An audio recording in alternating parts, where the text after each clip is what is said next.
And there it is. Roll up, everybody gather, come and join. One man went to mow that afternoon slot, morning in the United States, and whatever time of the day, wherever it is you are.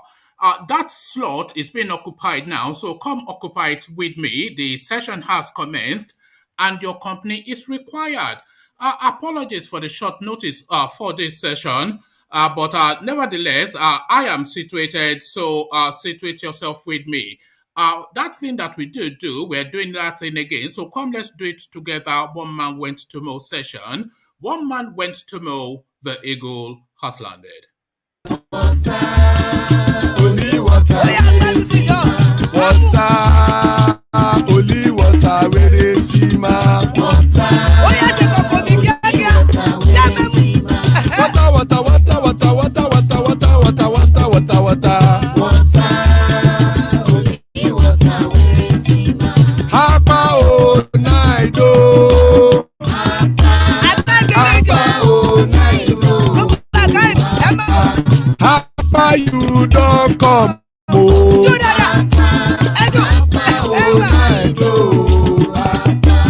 Hapa o naido.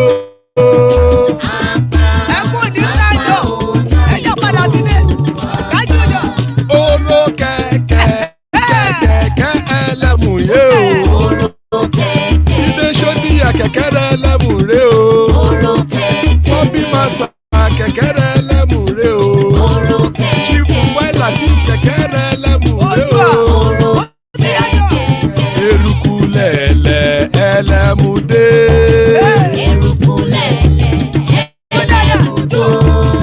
Eruku lẹ̀lẹ̀ ẹgbẹ́ ẹlẹ́mù dòdò jàre o.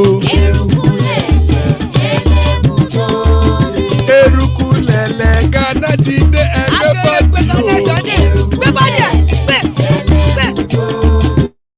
Ọmọ ẹlẹ́yẹ ẹ̀yẹ ẹ̀yẹ o ó dilé o. Odúyẹ̀lá ẹ̀yẹ o ó dilé o. Petrosonama ẹ̀yẹ o ó dilé o. Petrosodúnkẹ́ ẹ̀yẹ rẹ̀ ó dilé o. Ẹlẹ́kọ̀ ọ̀run mú ìní o.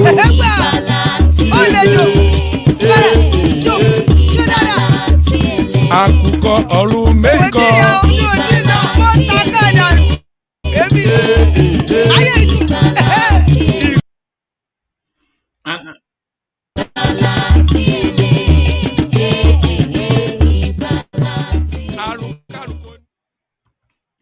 And there you heard it. That continuing prayer by the Kegites, Akuko Orun Meiko Igbala Tiele. Hey, hey, hey. So, Akuko Orun Meiko, as guys, I bring you this. Mike Ozekhome takes over as IPOB leader Nnamdi Kanu's lead counsel. So about time too, I for one am saying that because that bleach skin element that is always printing and keep peacocking as though he wants to be a celebrity, a Joko or Jofo or something like that. That is just some bleach skinned person, a bleach skinned lawyer would never inspire and should never inspire confidence. So now a firm, upstanding, upright person takes over this serious matter. Mike Ozekhome takes over as IPOB leader Nnamdi Kanu's lead lawyer. So quite what that is all about, we find out just in the soonest stuff. In the soonest stuff, we find out this as well. I don't want to see Nnamdi Kanu in this attire again. George to DSS. So that Fendi outfit that they captured this guy in, they kidnapped him in, as the Easterners would describe it, they've continually washed and put it on him every time this guy makes an appearance in court. So fed up and somewhat embarrassed, the judge now puts her foot down. So foot put down, I don't want to see Nnamdi Kanu in this attire again. George to DSS. So George to DSS, breaking APC to hold national convention on February the 26th. Miam Malabuni speaking. So that gives them approximately roughly 5 weeks then for everybody to calibrate and strategize. So calibrate and strategize. President Buhari unveils unprocessed rice collected from farmers unable to pay CBN's anchor borrow loan. So that rice paddy, that rice pyramid that that Loretta Onoche was vaunting so celebratorily just a day or two ago, now apparently is just another wild act of brutality from their bookie from Daura. And almost certain this rice ceased to be from the southern farmers. Again, President Buhari unveils unprocessed rice collected from farmers unable to pay CBN anchor borrower loan. So they collect the rice and it will rot away. That, of course, in the midst of a grueling poverty and hunger in the land. But the paddy fields of rice, Buhari will see it rot away rather than not get his penny back. I wonder quite who owns that money that is so bent on retrieving from these people. So all of that in place. So kickback, lean back, as I said, the hyperlink in the comment section, it says StreamYard. So if you want to come on the screen and discuss as you hear other people that you know and admire discuss, just click on that link, and as soon as I've read out the talking points, I'll let you onto the screen and sample your opinion just as I do with others. So there's nobody that is entitled or less entitled. It's an open microphone session. And anybody that clicks on that hyperlink that says StreamYard, there's every likelihood, almost a certainty, that you'll be let onto the screen and given the space to share your thoughts. So consider that and click on it, especially if you're a new voice. But new or old voice, our opinions welcomed. But before we hear anything opinion, we hear first from the usual quarters, the eastern quarters, and of course, another Python dance. Omeriwo n'Izu Oniroya Abakare Mama Daora Kulapuri Meri Nandi win the war. Python dance 1, Python dance 2, now Python dance 3. Kulapuri Meri Nandi win the war. Python dance 1, Python dance 2, now Python dance 3. Kulapuri Meri Nandi bu onye du aimo omeriwo n'Izu Oniroya Abakare Mama Daora Kulapuri Meri Nandi win the war. Python dance 1, Python dance 2, now Python dance 3. Kulapuri Meri Nandi win the war. Python dance 1, Python dance 2, now Python dance 3. Kulapuri Meri Nandi win the war. Python dance 1, Python dance 2, now Python dance 3. Kulapuri Meri Nandi win the war. Python dance 1, Python dance 2, now Python dance 3. Kulapuri Meri Nandi win the war. Python dance 1, Python dance 2, now Python dance 3. Kulapuri Meri Nandi. And there you hear it. The ugly rumor persists in the east. Inamudi, Winnie War, Python Dancy, Inamudi, Winnie War, Python Dancy. Pardon me. So Nandi wins the war. As guys, I bring you this. Mike Ozekhome takes over as IPOB leader Nandi Kanu'S lead counsel. The embattled IPOB leader Nandi Kanu has hired Mike Ozekhome SAN as his trial continues at the Abuja division of the Federal High Court. On Tuesday, Ifeanyi Ejiofor, who has been leading Mr. Kanu's defense counsel, said Mr. Ozekhome's addition to the team would strengthen their case against the government. I want to assure you, Uma Chineke, that our legal team is presently more fortified than ever to do the battle in court, and God being on our side, victory is assured, Mr. Ejiofor wrote in a statement. He added, suffice to say that as the lead attorney for Oyendu, I took advantage of the visit to unveil a legal giant, a distinguished and an accomplished member of the inner bar, whom I have chosen to fortify our defense team. The learned senior counsel is an excellent and a consummate learned gentleman, distinguished in academics and in practice of law in our law courts. Mr. Kanu is standing trial for treasonable felony, terrorism, amongst other charges, before Justice Binta Nyako at the High Court. He was brought to court amidst tight security as operatives of the State Secret Service flanked him by the sides. So there it is. Michael Ozekhome now comes in. This guy now says he's brought him in. He's not come to take part. He's come to take charge.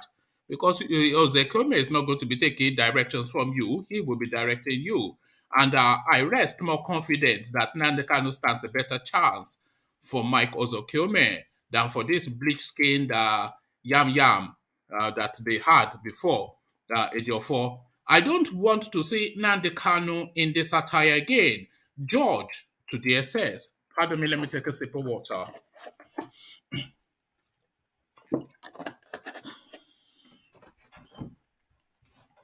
So I don't want to see Nnamdi Kanu in this attire again. George to DSS.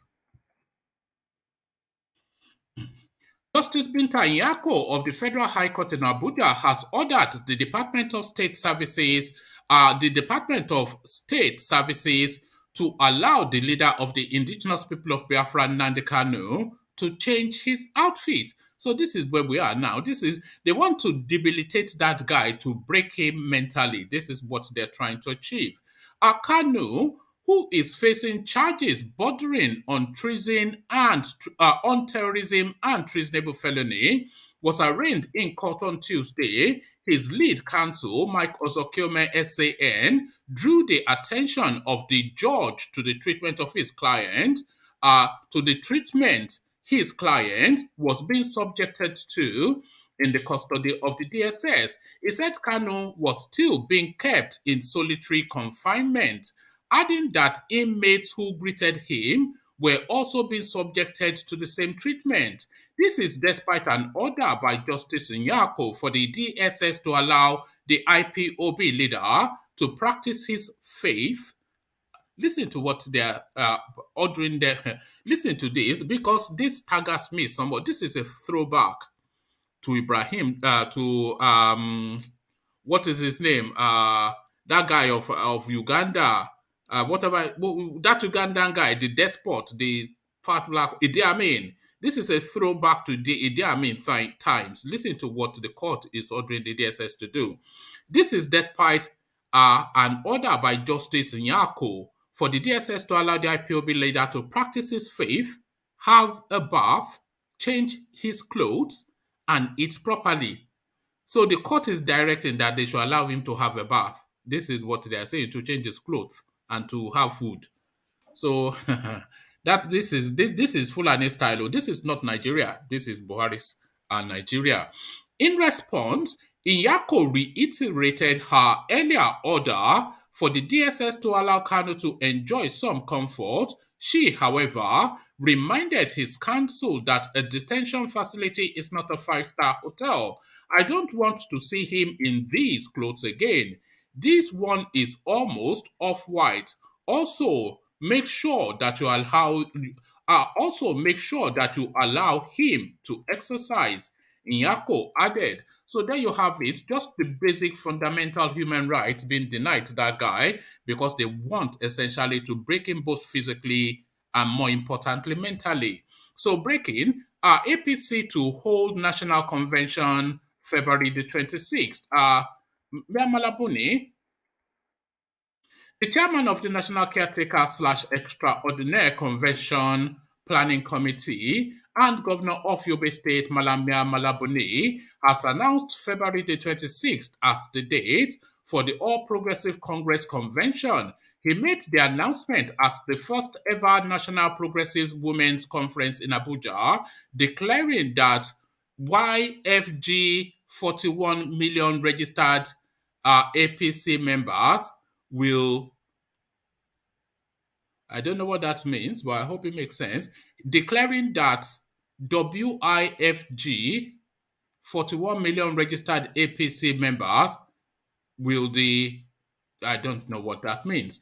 According to him, the party was counting on the support of women to hold a successful convention as well as win the 2023 elections. So I'm not quite sure why they are relying on the support of women to win the 2023 elections when they already have the support of Mahmoud Yakubu, who once upon a time was seen wearing his party colors and APC hat. He said, the party under my stewardship conducted membership registration and revalidation exercise. We found it expedient to constitute a special committee on women and youth before the commencement of the exercise.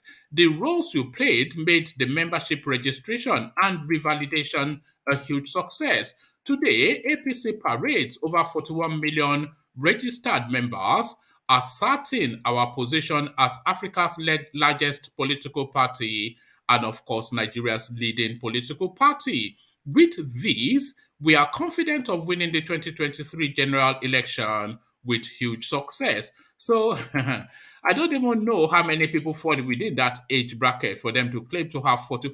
They say there are 200 million people in Nigeria. So essentially, they are claiming that a quarter of the population of Nigeria essentially are registered members of the APC. These are figures they're just throwing about that nobody is querying. I therefore want to use this opportunity to sincerely thank you for your support to the party before and during the exercise. I also look forward to your more support during the convention and indeed the general election. I am proud to add that APC is the most women-friendly party in Nigeria. Let me also assure you that the party uh, uh, shall reciprocate this gesture by supporting women and youth in their political aspiration and realizing their political dreams. We look forward to having more women contesting in the forthcoming national convention of the party from February the 26th, 2022, and the general election. Now, as we approach the convention and move closer to the next general election, I wish to remind you of the progressive roles in supporting progressive minded leaders aspiring for various offices for the betterment of our country. You should preach the gospel of peace in the next general elections. You should preach the gospel of peace in the next peaceful elections. You should enlighten your spouses, neighbors, that we must not see elections as a do or die affair. We should promote peaceful elections and service delivery against personal gains. So it's almost it is a joke. I was going to say it's almost a joke, but it is actually factually a joke. So we also that clip making the round. If I still have it, I'll play it to you in the course of. But essentially, that clip of Loretta Onoche parading in a rice pyramid just space. There's just a huge swathe of rice pyramids, and she was dancing around it. If I still have it, I'll play it to you in the course of this session. But this now explaining what those rice pyramids are all about. President Buhari unveils unprocessed rice collected from farmers unable to pay CBN anchor borrower loans. About 1 million rice paddies stacked as pyramids and unveiled by President Buhari on Tuesday during an event in Abuja are not yet processed, correspondents gather. Buhari unveiled the rice pyramids at an event attended by government officials, including the central bank governor, Godwin Emefiele. The Central Bank of Nigeria has said that the rice pyramids were built with 1 million bags of rice planted and harvested from states across the country under its anchor borrower program. Sources told correspondents that most of the rice bags of rice were recovered from farmers who couldn't pay back the loans collected from CBN. Built with 1 million bags of rice, most paddies that formed the pyramids were recovered from farmers in lieu of cash to pay back for the loan they collected from the Central Bank of Nigeria. Hold on, I think I might well have a delivery. Hello, how may I help? Hold on. Hold on.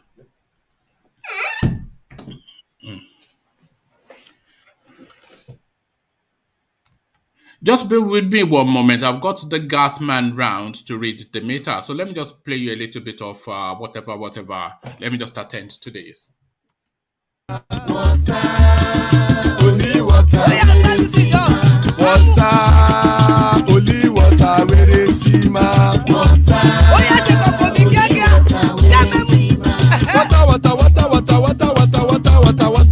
Water. Only water. Where is Sima? Hapa o naido. Hapa o naido. Hapa you don't come o.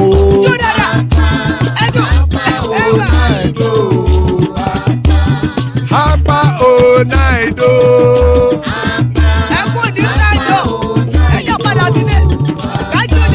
Oro kẹ̀kẹ́ ẹlẹ́mùyé o. Ilé sọ́díyà kẹ̀kẹ́ ẹlẹ́mùrè o. Bobby master kẹ̀kẹ́ ẹlẹ́mùrè o. Chief Wáìlà tí kẹ̀kẹ́ ẹlẹ́mùrè o. Eruku lẹ̀lẹ̀ ẹlẹ́mùdé. Eruku lẹ̀lẹ̀ ẹgbẹ́ ẹlẹ́mùdóde ojàre o. Eruku lẹ̀lẹ̀ Ghana ti dé ẹgbẹ́ bọ́dì o. Ọmọ ẹlẹ́yẹ ẹ̀yẹ o ó dìlé o. Odúyẹ̀lá ẹ̀yẹ o ó dìlé o. Petrosoname ẹ̀yẹ o ó dìlé o. Petrosodúkẹ́ ẹ̀yẹ rẹ̀ ó dìlé o. Ẹlẹ́kọ̀ ọ̀run mú ìní o.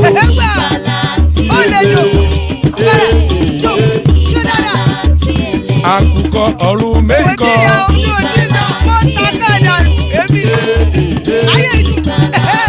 Ikú kò yó.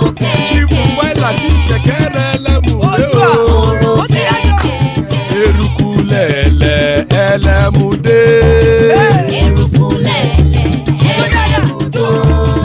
Eruku lẹ̀lẹ̀ ẹgbẹ́ ẹlẹ́mùdóde ojàre o. Eruku lẹ̀lẹ̀ Ghana ti dé ẹgbẹ́ bọ́dì o. Ọmọ ẹlẹ́yẹ ẹ̀yẹ o ó dìlé o. So sorry about that. It's just one of those things you have to. So that's real life interrupting online life. So where was I? Where was I even? So did we finish with Mia BUNI?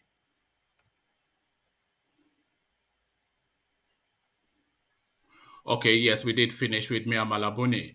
So yes, we were with Buhari and his party field. So yes, let's just take that from the top again because I'm not quite sure where I stopped off. So we were speaking to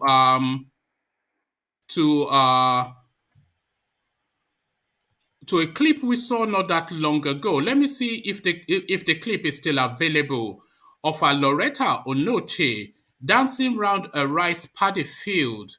Let's just see. I do because this adds to it. Oh yes, I do have it. So let me just give you a little soupçon of what the backdrop to this.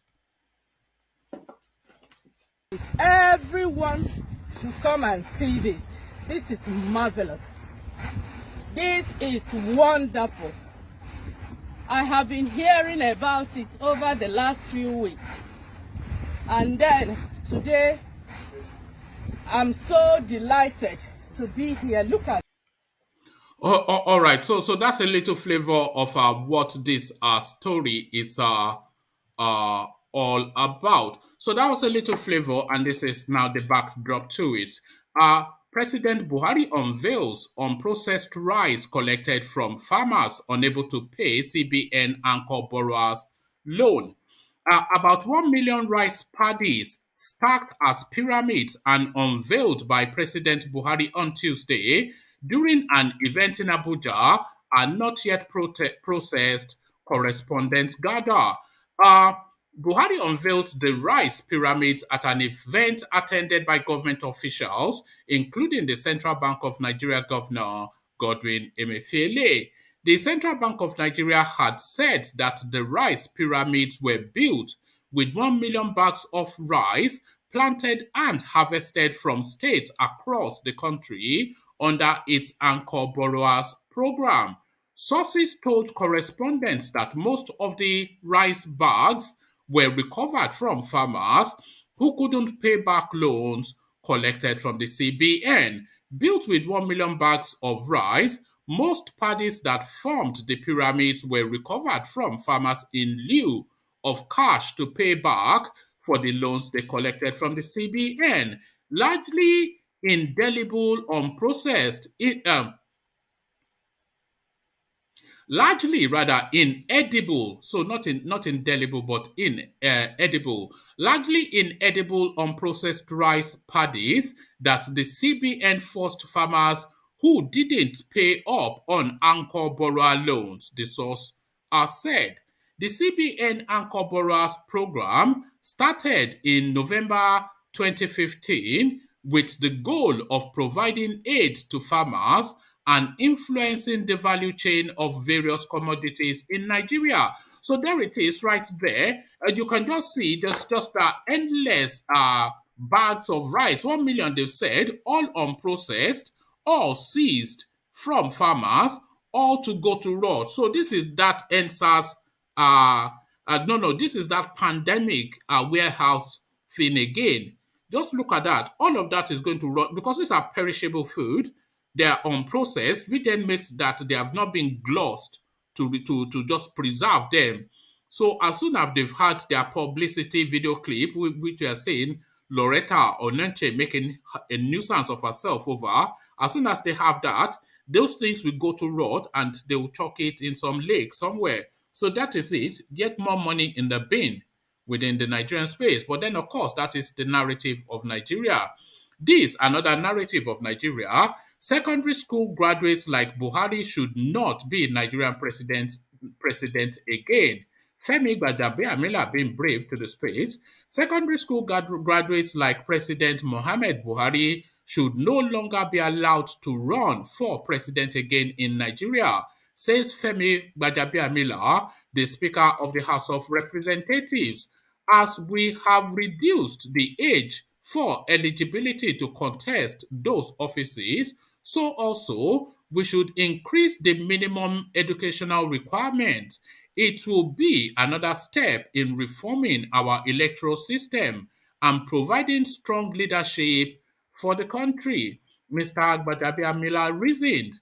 The number 4 citizen stated this whilst speaking on Monday at the 52nd convocation of the University of Lagos. He urged the National Assembly to review the Nigerian Constitution to achieve the purpose. I also sincerely believe that the National Assembly needs to look into Section 131D of the 1999 Constitution with a view to increasing the minimum educational qualification for persons aspiring to be future presidents of Nigeria and other top offices, including the National Assembly, as against the current minimum requirement of a secondary school certificate or its equivalent, Mr. Gbadagbamila pointed out. Mr. Buhari's educational qualification became a national issue. There were concerns he did not have the minimum educational requirement to run for the president. However, the West African Examination Council authorities presented Mr. Buhari with his West African school leaving certificate in Abuja in 2018. Nevertheless, critics and opponents of the Nigerian leader have continued to deride Mr. Buhari's educational certificate as nothing more than a utility bill receipt. So is that NEPA bill analogy? Nigerians, nevertheless, critics and opponents of the Nigerian leader have continued to deride Mr. Buhari's educational certificate as nothing more than a utility bill receipt, NEPA bill. A former military dictator, Mr. Buhari has variously been described as lazy and inept. Recently, he acknowledged that working 6 to 7 hours a day as president of Africa's most populous nation is an insufferable job, wishing he was less busy. I don't know how you can be any less busy. We don't see this guy. We've not seen him for 8 years except getting on a plane to go and jollof somewhere. Mr. Buhari was born on. So this is this thing now. This is official age, or this is footballer age. Mr. Buhari was born on December the 17th, 1942. The age is telling on me. Working now for 6 to 7 to 8 hours per day in the office is no joke. There are questions of the Executive Council, memos from as many states as possible to be considered virtually every week, lamented the Nigerian president. Really, it is a lot of hard work. However, the 79-year-old added, as I said, I asked for it and I cannot complain. He disclosed that on his wish list is the need to indulge himself in lazing around. Last year, Nobel laureate Wole Soyinka, Northern leader Tanko Yakasai, and London-based economist described Mr. Buhari as lazy.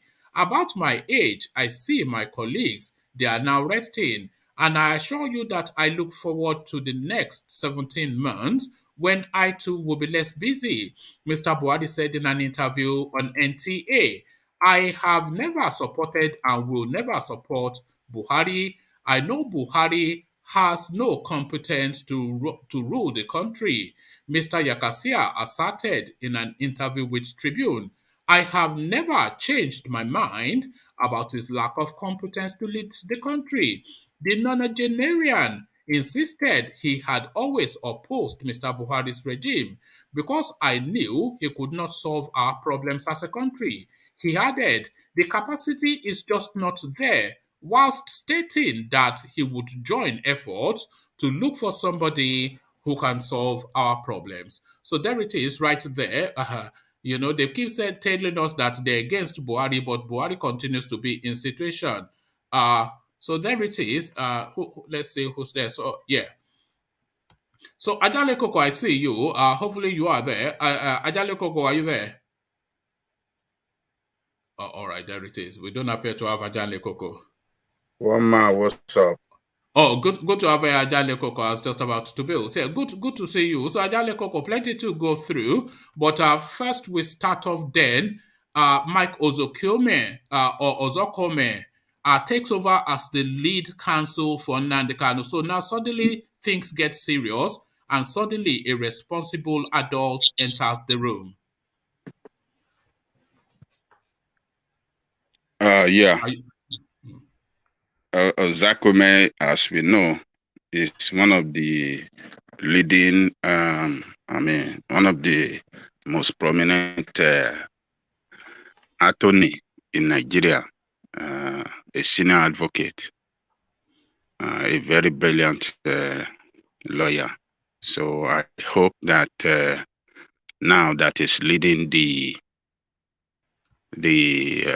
team of lawyers, it shows that Nnamdi Kanu and this team of lawyers are showing seriousness to battle the federal. He has a better chance now, Kanu, than he did before. Yeah, it shows that yes, they are battle ready, because since they are going, the case is about to go on trial.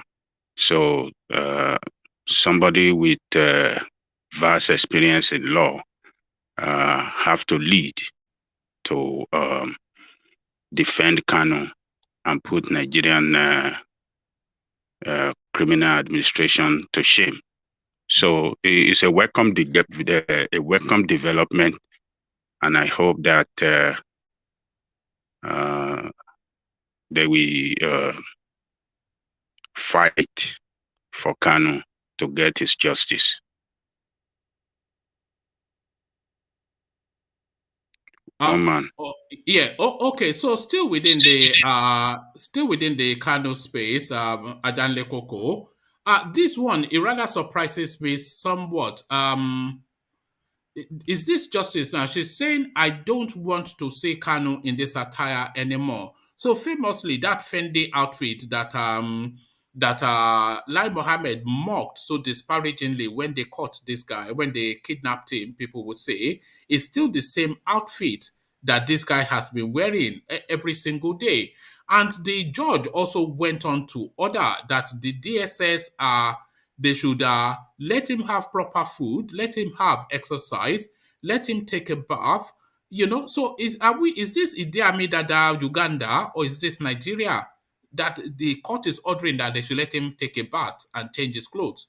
What are you making then of this thing that they are doing to this guy? The same outfit, they still. What we have playing out in Nigeria is worse than Idi Amin Uganda.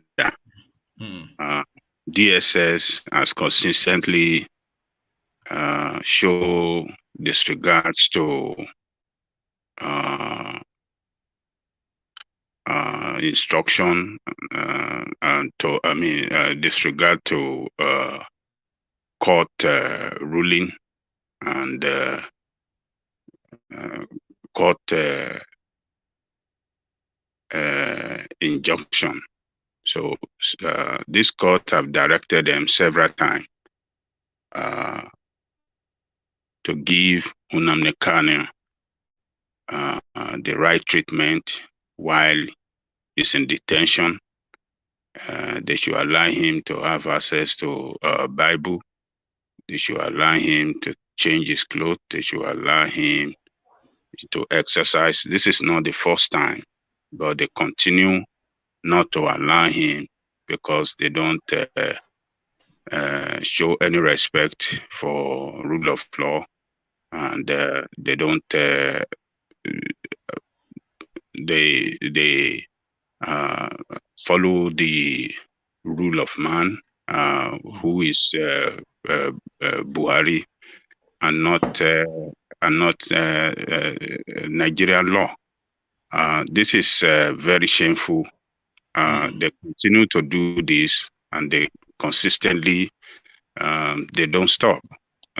If the court in Nigeria can give instruction to DSS and they don't follow it, that tells us something that the rule of law does not work in Nigeria, but the rule of force and the rule of man is very shameful that they can continue to punish this guy this way in a country that is practicing democracy, and you don't see our people speaking up against it. Few are speaking up, but large number of people in authority, particularly the politician, those as the senators and all the rest that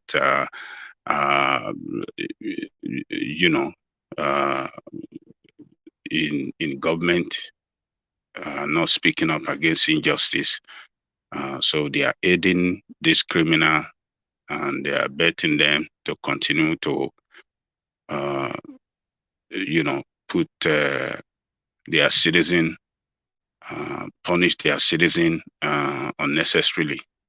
I hope it will change now that the court, the case is going on trial, and a new lawyer, Ozekhome, is in charge. I hope it's going to change now. Maybe at the next court adjournment date, maybe we will have a very good news about Nnamdi Kanu. Maybe they will have allowed him giving him all his right. I hope it will change. Adanle Koko, how is it even a thing that a case that is this high profile, being monitored from America to Europe and the whole of Africa, everybody watching it, and you put the guy in the same outfit and you keep watching it and putting it on him every time. All the cameras are there, you know that. And then the court is telling you to let him have a bath. How is that possible? What do you think they are trying to achieve with that, with things like that? They just don't have respect for rule of law. This is what Buhari administration represent. Disregard to rule of law. Constantly violating the right of citizens. This is what they represent. They don't care. They don't care about the shame that they are brought to the nation. They just don't care. They just want to enforce their own rule to punish and kill. This punishment is enough to kill that guy in detention. So that is what they are trying to achieve. They are trying to break him down. They are trying to punish him severely. They are trying to, possibly. Do you think they are trying to break his spirit? They are trying to break his spirit. Is that yes, what it is? Yes. They're trying to break his spirit and possibly have health problem, so that if at the end of the day, if he finally win at the court, he will have some health problem to nurse to the rest of his life. This is what they are trying to achieve. And it's just unfortunate that when we see administration that does not respect the rule of law under democracy, and some of our people still jumping on their party and still want to vote for anybody in that party. This is what their party have brought to us. You see, violation of our rights and the tension of this is what they have brought to us. You're breaking up a bit, Ajani. Yeah, go on. Yeah, they don't deserve re-election. Nobody in their party deserve re-election. They will never bring anything good for that country. They have brought calamity. They have brought disaster to the nation. This is what we are experiencing: economic disaster, political disaster. Nothing good they have brought to us. So what are we talking about? So, but I hope that it's going to change this time around. Maybe next adjournment date. I hope we will go have a good news about Kanu. All right. I think the next adjournment day is actually Wednesday, which is I think tomorrow. But you say these people should never be voted in again, but they already set a date for their convention, which is the 26th of February, roughly 6 weeks away. So in 6 weeks now, we're expecting to at least get some good indication as to who will be taking the ticket for the APC. So what are your anticipations for the APC convention? Well, the convention, before a convention can be held, the National Working Committee of the party have to meet, which consists of the leaders of the party. But in this case, APC does not have National Working Committee. You see some group of men with their own selfish and agenda coming together in the name of the legal chairman that they have, and the president and some few others are the one meeting to fix this date. It just shows us that it's not a well-organized party. It's a party put together by people that are desperate to win power. They were able to carry out propaganda against the then Jonathan administration. And Jonathan on his own side did not help himself well as well. And they were able to kick him out of power. And since they got to power, we have seen what they have taken the country to. They were unable to govern. They are ruling Nigeria, and everything is collapsing on them. So setting another date for their convention, we want to see what is going to happen in their convention. But what I know is a party that does not have a national working committee.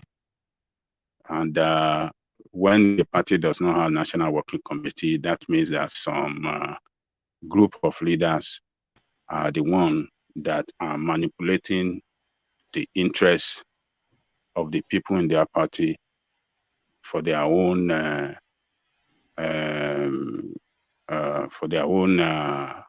crooked interests.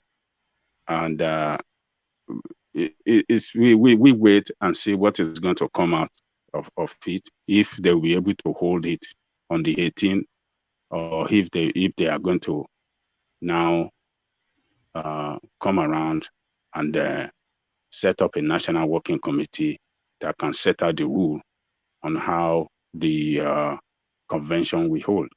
But at the moment, they don't have national working committee that can set out the rule. So it means that what they are planning to do, they are planning to run an agenda for the interest of some people. And when they are able to achieve that within their party, and they will put forward a crooked candidate for dummy Nigerians to come and vote them again in power, so that they can continue to perpetrate their corruption.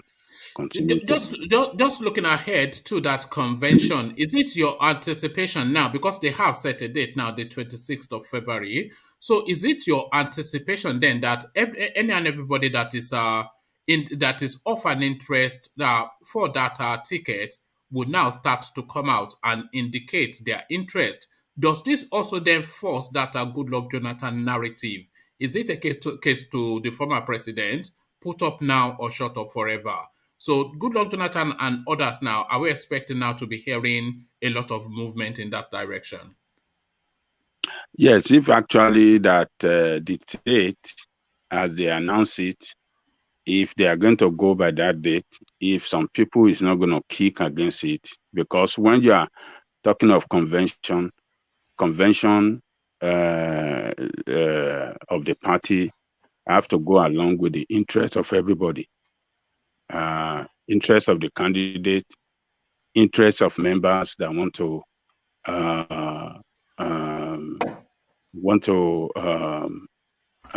have one position or the other within the party.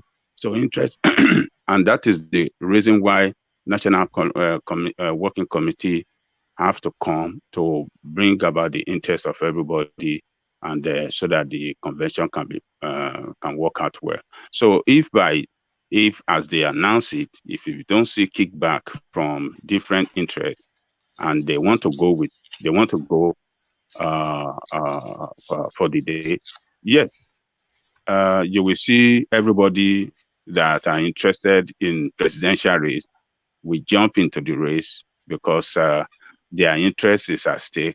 And yes, we will start seeing it will start showing clearly to us who want to do one thing or the other. So yeah, we'll have to wait for it. If that date is not, if there's no pushback against that day, yes, you will see everybody that want to be in contention. Everybody will start showing up, and will start making big noise, to champion their interests. Yeah. All right. And this assertion, hold on. This assertion by the APC that they have 41 million registered voters. How is that even possible? with a population of 200 million according to their own data. So that's essentially close to a quarter of the national population they are claiming are registered members of this party.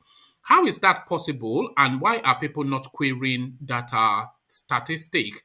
Because that looks like a rigging tool to me. If everybody is just accepting it, how is that possible? There are 84 million registered voters in Nigeria. They're saying half the registered voters in Nigeria are registered members of APC.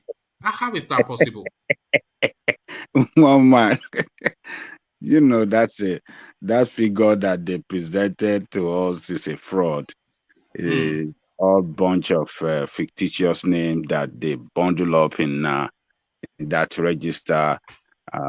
You know, if we go by the last election, previous election rather, in Lagos State alone, they claim that they registered 10 million members in Lagos. And in the election of the governor, they recorded 500,000, over 500,000, but yeah, maybe 600 or so. Even So allowing for voter party, 10 million, and then you record 500,000. And they record 500,000. So these are party members. You are telling us these are your party members. Why couldn't they come out to vote on election day? But when it comes to party affair, they come and register and do all these things, but they cannot transcend that to vote. Does that not show you that it's a fraud? Everything that is practiced, this democracy in Nigeria is a complete fraud. It's all bundled up. You see what bothers me about that figure and figures like that not being challenged is if everybody is accepting of their assertion that they have 41 million registered voters, whatever figure they then announce as an election result, you cannot query it then if you already accept that they have 41 million voters. So this is the thing now. That figure people should interrogate it and query it. Oh yeah. You see, our people in Nigeria doesn't push back on anything, and that is why these politicians are getting away with whatever they are doing.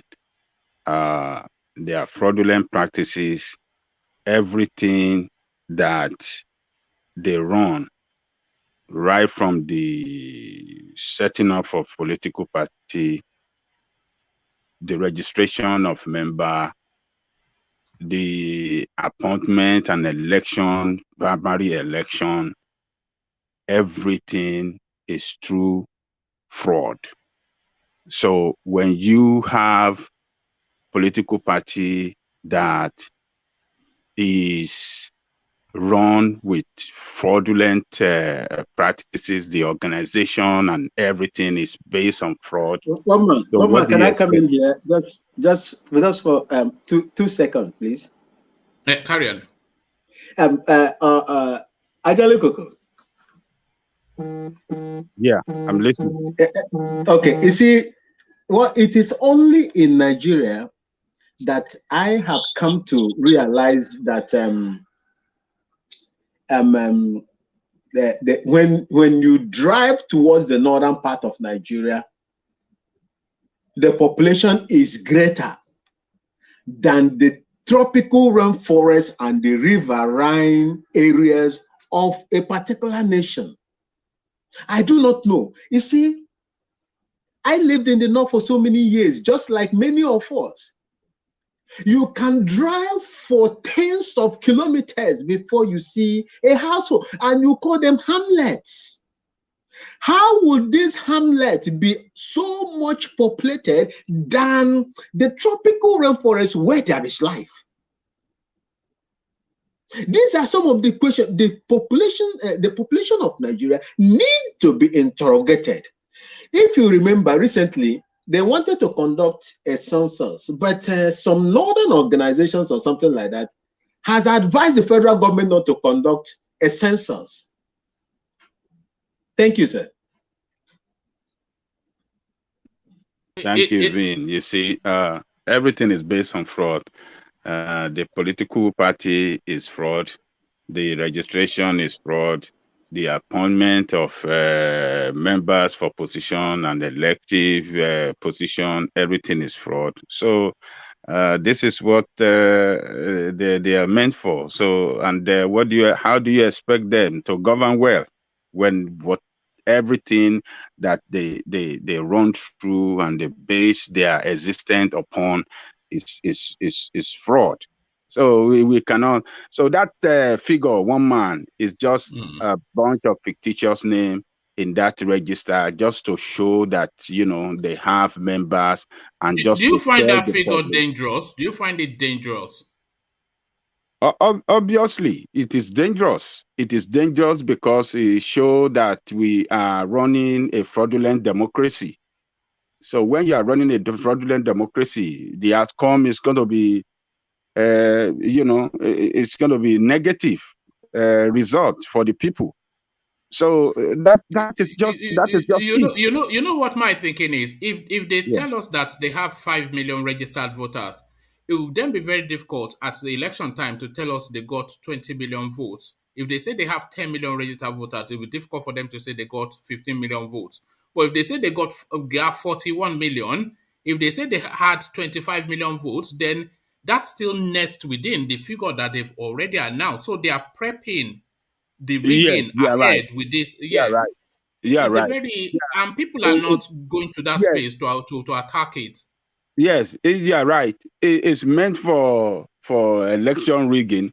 So, like you said, now they said they have 40 million. So it is possible they come out with election result that is closer to that 40 million. They will have justification for it that, oh, Mm. we have our party members that are 40 million. So if we are having 50 million votes, including those that are not member, including the party, the public voting for our party. So it is justifiable. So that is just what they are trying to do. But we have seen it. The electoral law, the president that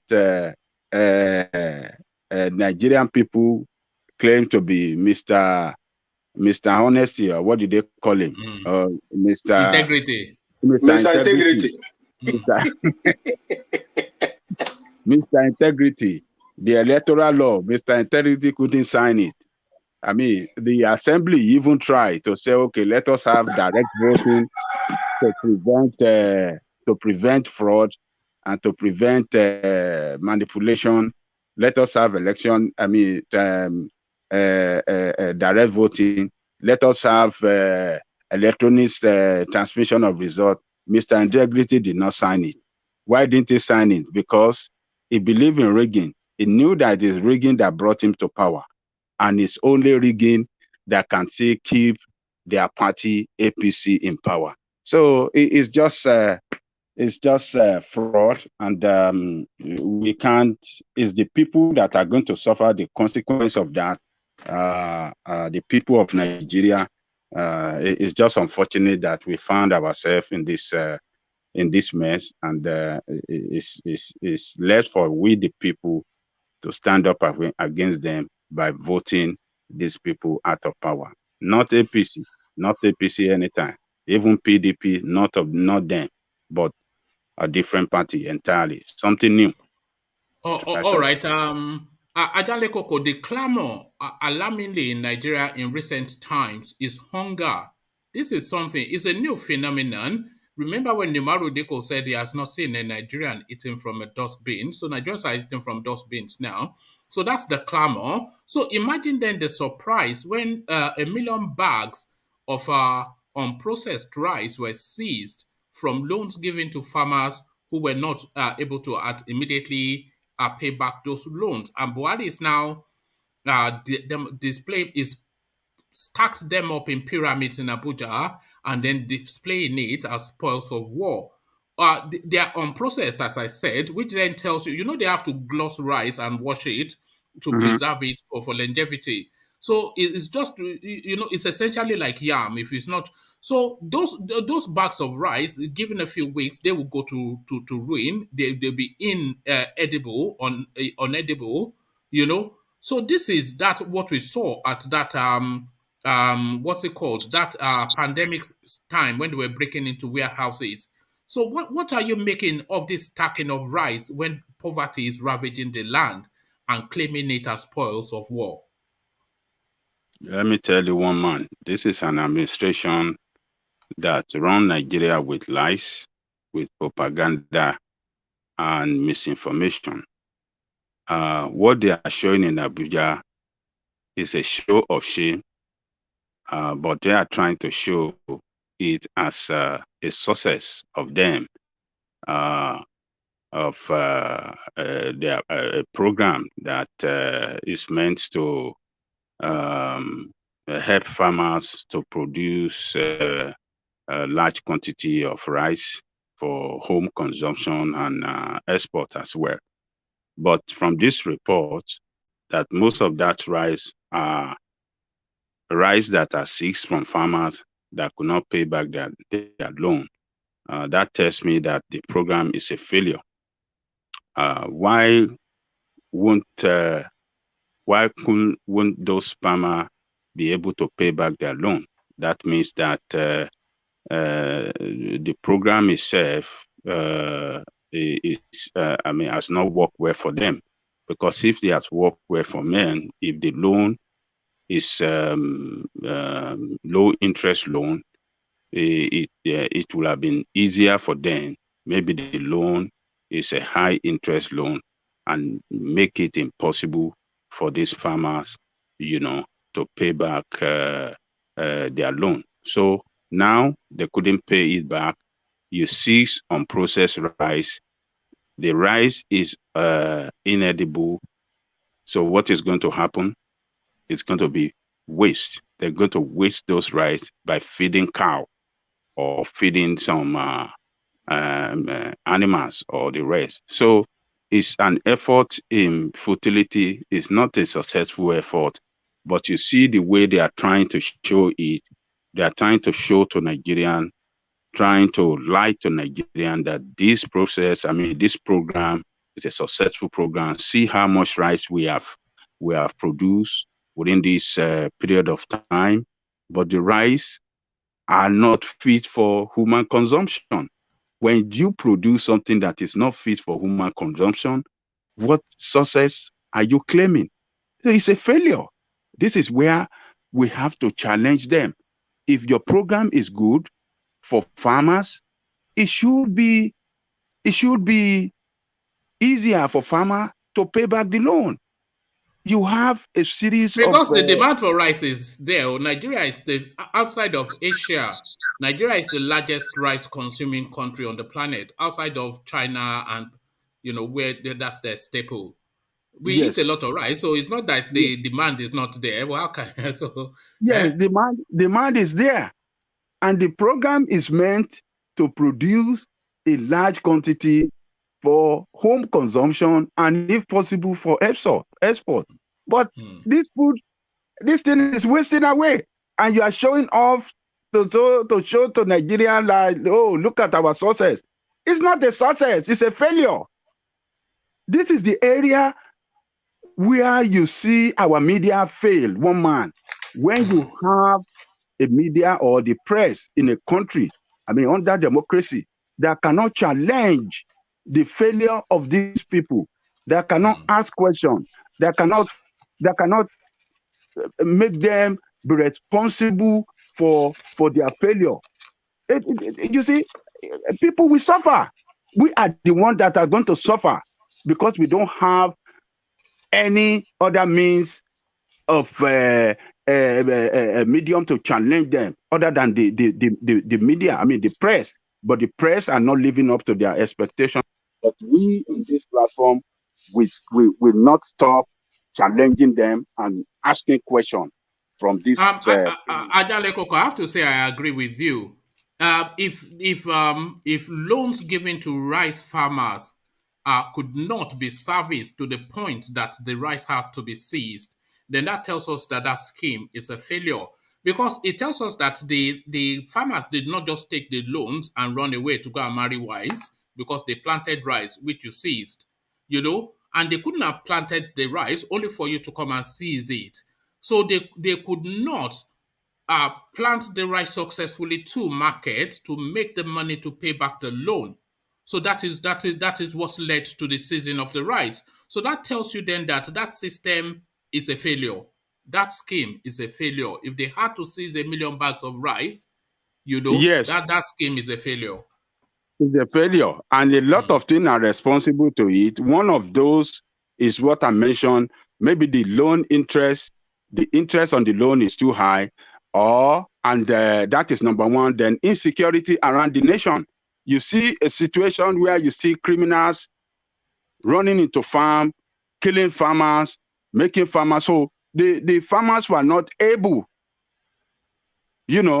to do their job on the farm as expected. And when they don't harvest as much as they planted, how would they make money? How would they make money? And this administration failed to provide security around the country. So look at the failure of these people. Look at their failure. But they want to they bring in all those right just to promote their propaganda. Should that scheme should it even be a loan or a subsidy, given the strategic importance of the program, especially where we find ourselves? Should it be a loan or a subsidy? Or should it Yeah. start as a subsidy? First, everybody gets a subsidy, and then subsequent request for money then is a loan. Should it be a loan or a subsidy even? Well, I don't mind it being a loan as long as the interest is very, very low. I mean, it's very, very low. This is where the government, government loan is always low interest and a long-term loan, long-term and low interest loan, so that it will be very, very easier for people, the beneficiary, to pay back. So, but we don't know. Maybe it's high interest and it's a short-term loan. Maybe that's why they couldn't pay back. And the problem of insecurity is another problem. Insecurity where because seizing the rice, it now places the burden on the government. So Yes. so they cannot go and ask for money again because you seized the rice. So the farmer, yes. but then you cannot process the rice or anything. You can't do any. The government doesn't have the capacity to handle the rice. So Yes. they would display it there, and like you said, they will rot away. Then they will go and feed it to livestock. And That's it. 1 million bags of rice wasted. Yeah. So it's a wasteful. Yeah. Sorry. You see, this is, I do not know the kind of policy this particular administration is churning out to people. You see, when you give people loan to produce rice, I believe that it is the responsibility of that same government to provide a chain. A chain. That is what they call food chain. The process, the production. These people will produce. The government will have the ability to take the rice from them, mill it, and prepare them for export.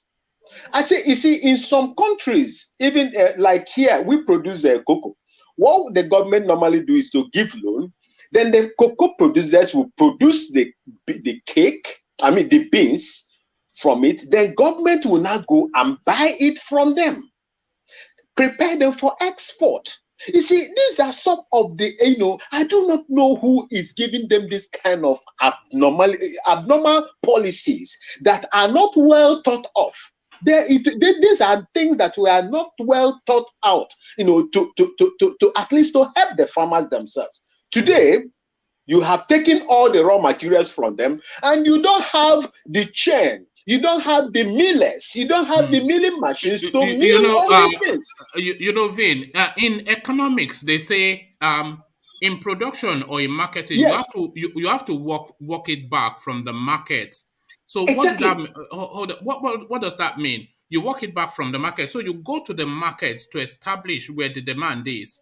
So then from that market, you walk back all the way through to how to then get to that market. So you go to the market, establish the thing, and then how does it get it? You know, you have to process it and bag it. So you establish that, and then you establish the farming, you what do they need, etc. So it's not you farm it, and then after they germinate and they harvest, and then you are then wondering how can you have 1,000,000 bags of unprocessed rice in a country But that is starving? don't, In a country that is I don't starving. just know. If it is people, I don't understand them. It's inhuman.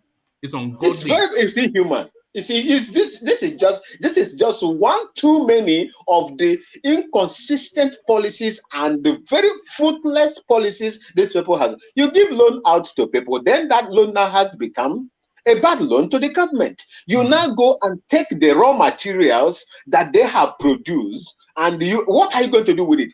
You are not equipped to mill those, rice that are milled rice, and then all of them will go bad. And they are celebrating their incompetence and mediocrity. I am stunned. It's quite shocking. They are wasteful. This is the way they waste our resources in that country. They will never do the right thing for the people. Look, even if those farmers are having problems to pay back the loan, why can't government renegotiate the loan to make it convenient for them so that they can pay back? You see, this program should be long-term and should be very, very convenient for farmers to pay back. It's meant for food production. It's not meant for business. I don't know what they are trying to do. Are they trying to make money out of it? What is the purpose of seizing the rice? This is what we want to know. When the farmers are going through problem of repayment of their loan, there must be a reason why. And this is why government have to come in and help them and save them so that that program will not die. So what we are going to see at the end of the day on this program is unsuccessful now. It's going to be unattractive to so many people that want to jump into the program because a lot of farmers will have discovered the reason why some of their colleagues cannot pay back that loan, and they won't want to stick their neck into a loan that will become a burden for them and put them in a bad state. So this program cannot last long. It's eventually going to die. But to look at the way the government is turning it around to make it look a successful program by showing this unprocessed, inedible rice to the whole nation, and people will be jumping up like somebody like this yam-head Mike. I was coming to you. I was coming to him. So you're ever the contrarian, your Amugo friend, Mike, he strikes back. He says, you guys could have gone to Nigeria to produce the rice yourselves, instead of sitting on the internet complaining. So that is Mike from America telling us to go to Nigeria. What sense can you read in what is starting now? Does it really make sense? When has it ever made sense? Ever? Can you see that? It talks out of point, out of reasoning. It's a yam head. It's just out of sense. And he will claim that he's educated, but his thinking faculty no, is he's a retired military officer. He's not a retired. He's a toy soldier. Mike is a toy soldier. He was washing plates for Nigeria, for American soldiers. So yes. It was the kitchen infantry. They will claim that they are ex-military too. The kitchen infantry. So Mike was a kitchen infantry. He's a dishwasher, washing dishes. Okay. Is that how many scoops of potato do you want? Do you want vegetables with that? That's the Batman. Yes. Come in here to be talking. Ajale Coco, Eh? no go kill Go to person. Nigeria and produce the Eh? rice ourselves. Oh. What kind of disjointed comment is that? It would have even made more sense if he was in Nigeria Hello, my being people. of use. He's in America smoking ego and drinking Heinekens and chatting shit on the internet. Look at this funny guy. But so that's Hello. Mike, ever the comic relief. Hello. Yeah, who's that? Yes, No, it's me. no, I just say Mike. you guys know go kill person with laugh this morning. It's You see Mike. now? Yeah. It's Mike Are you done? speaking. Are you done? Maybe take Koboko blala that boy nyash now. That boy head no correct at all. You Yeah, know. the rice. No. Many of you tested the rice. Is it beyond redemption, Mike? Is Mike beyond the redemption? I You think could have said no. One man, Has organize any of you tested the Nigerian rice? on gun no men for Mike. Yes. Oh, hold on. Let's hear from Urgent, please. Yes, we've all tasted Ofada rice. I mean, Ofada rice the is Nigerian pyramid, rice. the pyramid best rice, the pyramid rice. They No. showcase today. No. Have you? No. Because I heard that they want to export it. If it is without stone, it's possible to export it. But if there is stones in it, no foreigners will ever It's buy possible that rice. to export unprocessed rice. Unprocessed, they are not milled. How is it possible to export unprocessed rice? So they are not near there. No, this is the thing. This is what we're saying. They seized it from the farmers and then It's stacked a it mill. in bags. It has not been milled. So it's just going to rot away. I see. Which means they have a very long way to go. Yes, I'm telling you. and they are not going to get there anytime soon. And I don't think the government has the milling facility, the machines to mill that 1 million, bags of unprocessed rice. I don't think they have the capacity to do that. All right. Now, thank you. Let me take Abuja Lekoko to another talking point. So it looks as though now Gbajabiamila has It looks as though Gbajabiamila has rediscovered his mojo, or should be discovered it for the first time, because I've never known him. Now he pipes up at the 11th hour. Secondary school graduates like Buhari should not be Nigerian president again. So you are saying a secondary school graduate like Buhari should not be a Nigerian president again, but Buhari should never even have been the Nigerian president at all in the first instance. Because since 2011, Goodluck Jonathan, you remember Goodluck Jonathan defeated him 2011, and part of the battle areas then was this guy's lack of meeting the minimum criteria. So Femi Gbajabiamila now that the door is open and the guy is about to leave, he's now saying it's not fit for purpose. What are you making then of this nonsensity that is being said by this guy with the weird name? Like you said, he's saying this at 11 hour. Why didn't they say it when Buhari was going for second time? When he was going for second, why did he say it? You see the hypocrisy of these people.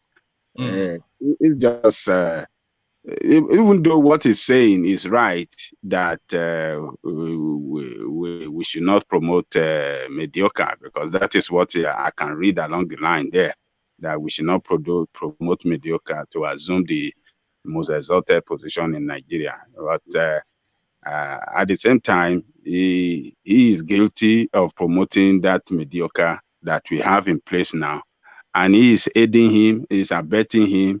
He has voted several times for this mediocre to borrow loan and borrow the country to debt now in such a way that Nigeria is spending about 98% of their revenue to service debt. So he is part of the problem that Gbajabi criminal that is talking. So yes, what are you making of him? What are you making of him?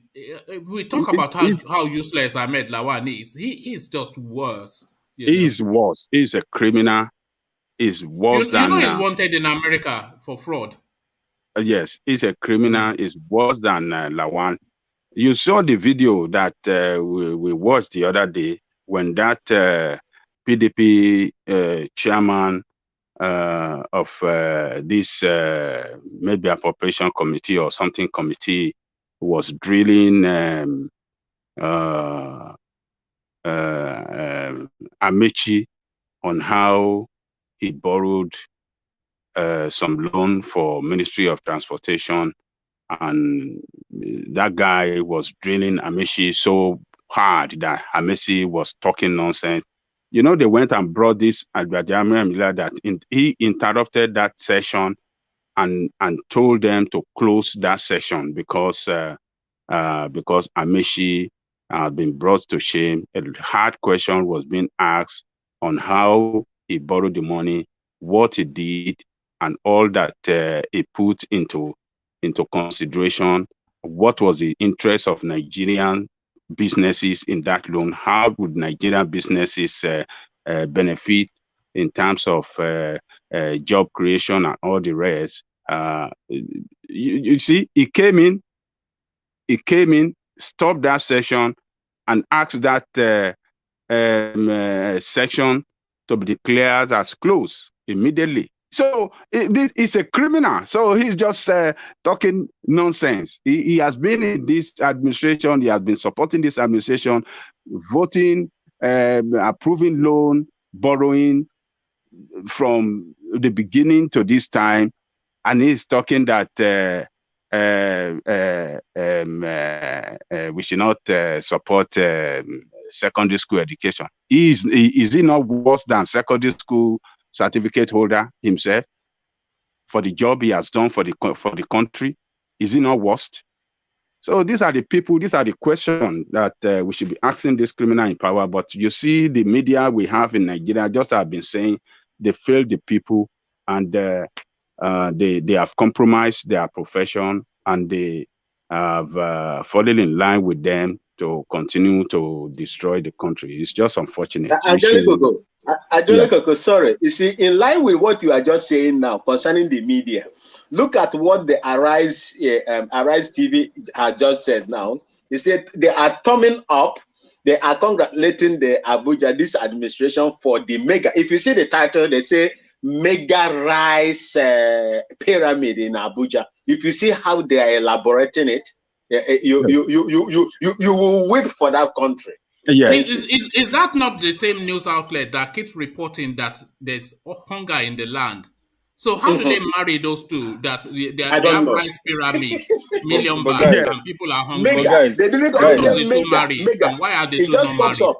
It just popped up on my screen right now. Mega rice pyramid in Abuja. Just imagine. Yeah, but Vilma, you have to understand that. Look, when you're in an environment that nothing is being done, any small sign of light will become very celebrated. The standards are so low. Yeah, the standards are so low. The bar is so low. I never forget, one of my uncles always used to say to me, it's very easy to become a hero in Nigeria. And I didn't know what he meant till I grew up. Because if you go out to Nigeria, you can take $20 into a small community and look like a hero. Buy some people some few stuff, they will celebrate you because of the poverty levels. Because the bar is so low. So when these ones are just taking bags of rice and stacking it up, and a lot of people are celebrating it. Oh, look, we're producing rice. Can you imagine?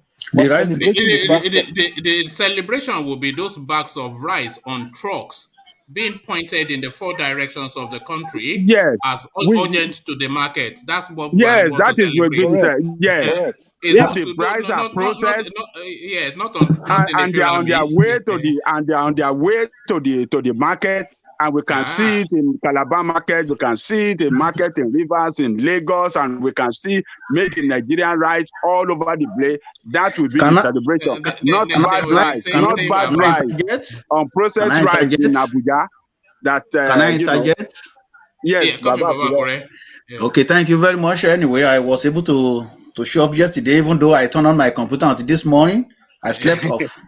Anyway, Are we that boring? Is that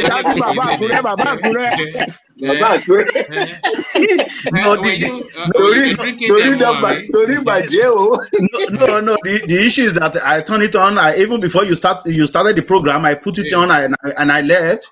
Then I was upstairs. Then I just fall asleep until this morning that I came back to the basement. My computer's still on.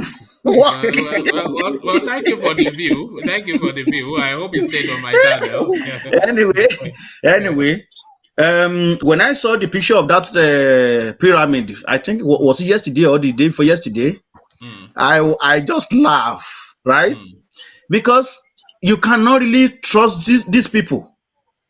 How do you know where they get this rice from? These people can from Niger. Exactly. That's what I'm trying to figure out. Sorry, Baba Kure, somebody was suggesting that it's actually military sandbags. It could be because this political season now. So they can do anything to win heart of Nigeria, particularly from the northern part of Nigeria, because south and west, east, they are little bit not really convincing. But northern part of Nigeria can buy all this. They can just go where they are doing something. Even if this one, if they are not soldiers sand or whatever they put in the bag, it could be the rice that they imported from somewhere, and they just put it there and show us that okay, this is what they have already produced. I'm not saying that they are not producing rice in Nigeria, but I'm just saying that. So if they can produce as much as this, why are we crying for rice in Nigeria? Why are we crying? Why the rice so expensive? Nigerians don't eat anything other than rice now. You just put rice on the boil. You come home from work, you put rice on the boil. Because one bag of rice is 30,000. But one bag of rice is 30,000. If we have so much like this, because this is just something that just show maybe for one production.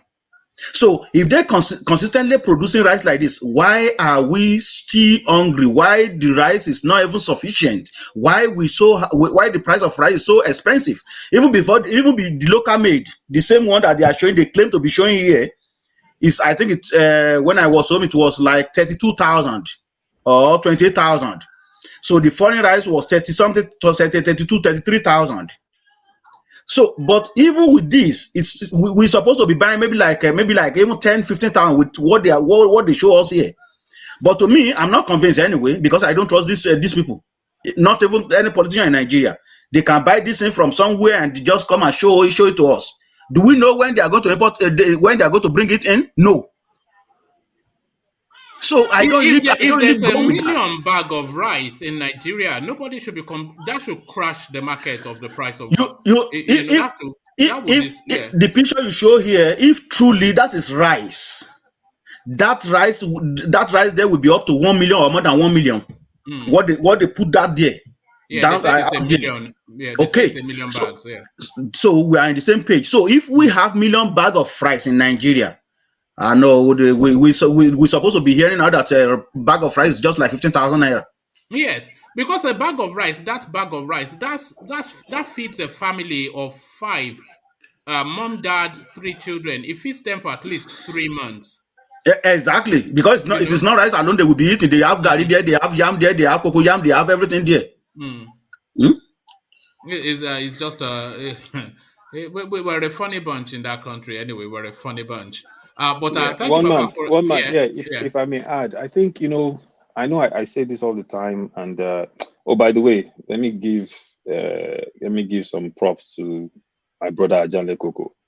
How come I never get props? Everybody gives Ajanle Koko props. Nobody has ever said nice guy, one man. He's just okay. Let me give you some. Let me give you. Boss, you're not nice, one man. You're not nice. You're not a nice person, one man. That's why. You need to emulate. You need to learn from Ajanle Koko. You are piloting the actress, so you don't need any thumbs up. We can only do the thumbs up for you. I'm a fan of Ajanle Koko. I'm Ajanle Koko's #1 fan. Mr. Vin, please withdraw the thumbs up for one man. He doesn't deserve it. Look at that. You know what? One man. Let me say something to you. Carry on, Aizon. What is known does not need to be said. I know. I was only and what that means is the reason we're all able to give props. Well, no, why are you now saying it? There was one man. There was one man. Need to be said. Yes, there was one man that created the platform where we're able to give props. So I arrest my case. Yes, thank you. But to your point, carry on. I was already yeah. No, but I know the reason why I was giving Ajani Gogo props was just because of his analysis and breakdown of Gbajabiamila. I just think it's sometimes we see these ethnic loyalties where people don't want to criticize people because of this. I think Gbajabiamila is a representative from Lagos, right? Well, if I may come in, I think Ajanlego could really deserve it because the way he analyzes things is not even for that alone. The way he presents himself every single day on every topic, he always dissect. And so I just congratulated him anyway. Prof. No, but Ajanle Koko is absolutely the best here on this platform. Without Ajanle Koko, one man, what are you gonna do? Well, there you are. Without Ajanle so you need to keep him sweet. Don't be nasty to him as you're normally to others. I've never nasty to anyone. But you're always tickling me. You need to. If you want the best out of me, stop winding me up. That's not my job. I don't tickle you. You call me troublemaker, all sorts of. If you want the best out of me, we start on a good note. Don't label me before I comment. That's all. I don't have issue. All right. So Quarrelsome Bear doesn't want to be called Quarrelsome Bear anymore. So anybody that calls her Quarrelsome Bear. So Ajani Koko is what I call a truth teller, regardless of the consequences, and I think that's what people appreciate. But what I wanted to say is this food thing, my main mantra on this thing is bottom up, not top down, and I'll explain something to people in Nigeria. The world today is embracing more and more small-scale farming.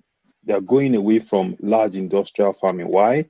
Because industrial farming destroys the soil, pollutes the environment, and at the end of the day, your people, the nutrition they are getting is worse. Plus, when you have a place like in Nigeria, you have all the local governments. Why not promote farming at the local government level? So that way, especially when you have infrastructure issues with transportation, give people incentives to produce food locally so that way people can have food to eat, and you can then not have the issue of trying to transport food back and forth, and you have most people being fed. But these guys, they are so power hungry and power drunk that they want to control every little thing. Even if they're not controlling it or managing it properly, they just feel that they need to be in control. So everything has to be centered, everything. Why is the federal government highlighting rice production? Why is that not being done at the very minute level? Like you guys were saying, okay, that rice, like Ajani Koko was saying, how is that rice going to get to the market in Calabar or in Lagos or in Kano? At the end of the day, it comes down to local government production of everything. I don't understand what is so difficult for these people to understand. Because it's so frustrating. It's very frustrating when you watch all these things every day. All right. I'll stop. I think I stop. Go ahead, my brother. I wanted to quickly bring you this. So I was just saying that this Gbajabiamila that is pointing fingers is a fraudster. But let me bring you just a very, very quick 3-4 paragraphs. So Gbajabiamila was found guilty by Supreme Court of Georgia in the United States, despite attempts by supporters of the House of Representative lawmaker Femi Gbajabiamila to deny the fact that the politician who is seeking to become the country's number 4 citizen as the Speaker of the lower house, correspondents can authoritatively report that Gbajabiamila had a brush with the law in the United States of America. He was found guilty by the United States Supreme Court of Georgia in February 2007. Below is a story that was published in 2007 regarding Gbajabiamila's conviction. The Nigerian lower house is full of shady characters, as espoused by a recent revelation by the Supreme Court of Georgia in the United States. Correspondents found out that on February the 26th, 2007, the highest court in the state of Georgia ordered that Femi Gbaja with the state bar number, and then it gives his bar number, should be suspended from the practice of law for 36 weeks. The punishment for Femi Gbaja's offense would have been outright debarment. However, he played dead before a full panel of the Supreme Court of Georgia, led by Justice Leah Ward Sears, before the court could rule on the petition from his client. He filed a petition for voluntary discipline, filed under, and then it goes on, Femi Gbaja, as he is known in the case, filed to accept the payment of a $25,000 as a personal injury claim and deposited those funds in his attorney trust account in 2003. He failed to disperse the funds to his clients. Instead, he withdrew the funds, closed his practice, and left for Nigeria, where he ran for election to represent Surulere 1 federal constituency. So, so that wow, there you have it. So they're all gangsters. All of every single one of them, gangsters. They are all mafians. Gangster. They're all janjaweed. That person is a criminal now. Is a criminal now. The Supreme Court of Georgia has told us as a fraudster. One man. Are they all janjaweed? Are they all janjaweed? Is it not one man? Is it not the same thing that happened to James Ibori? James Ibori was convicted in where you are. He was jailed and assets confiscated, which they have, I think, repatriated back to Nigeria today. And on arrival, I think in Edo State, he will receive a heroic wake-up. He was issued a heroic wake-up. Tell me how such country will stand in the Committee of Nations to speak of, let me just say, justice. I'm not sure there's anybody in the assembly in Nigeria without a criminal record. Vinman, not only was he received, he was the godfather for the next 2 successive governors in the Just state. Imagine. Swallow that. Can I interject or intercede? How do you say? What's that, your grammar, woman? Well, you can maybe you will respond now. Even if I say no, you won't stop now. So just do what you want to do. Yeah. Imagine. Imagine. Look at that. This man. We're waiting now. It's only Vince Bird that we can hear, but we're waiting. Stop playing victim now, one man. Oh, go ahead. Go ahead. You see, this. Carry on. So what I want to ask you, woman, I have a question for you. Where do you think these rice are from? Who are the main business people involved in these rice that they seized, if they are really genuine? To be honest, I don't think they are all bags. Yeah, I don't think they are all bags of rice. I think some of them are bags of rice, and then some of them are just padded bags. Maybe grass in them, maybe sand in them. They're padded out bags. But I think they are seized. I don't think even a full pyramid is filled with bags of rice. I think they've just padded sand and then padded it up with bags. And then this is just nonsense, isn't it? It's all a fraud. That's what I think. If it is for fraud and for political reasons, then I'm asking, how is it possible that the genuine business people in Nigeria that would want to move that country forward in business would ever come forward to invest in that country, seeing that maybe this is for political reason, or even if it is true that they are boasting about how they are ruining people's businesses?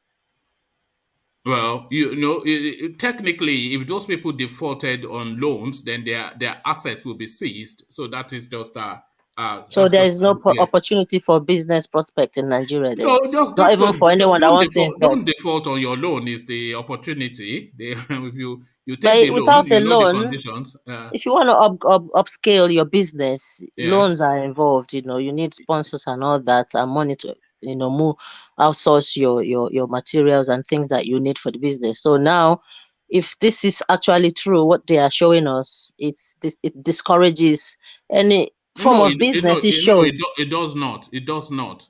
How does it not? Because those are defaulters. They defaulted on the loan. and the assets were seized. Yeah, but it shows that the country is not loan friendly. It's not a good environment for business to prosper. What should they do if they default on the loan? They say, okay, then don't worry. What should they if they default on the loan? What should the government do? How many people has the government given money that did not default? They are still in it for themselves, but they cannot actually help people who genuinely. I believe they should make it an easier kind of way, just like what Ajan Lekoko said. There should be a bargaining they ground. should, but whoever took that loan, they knew what the terms and conditions were.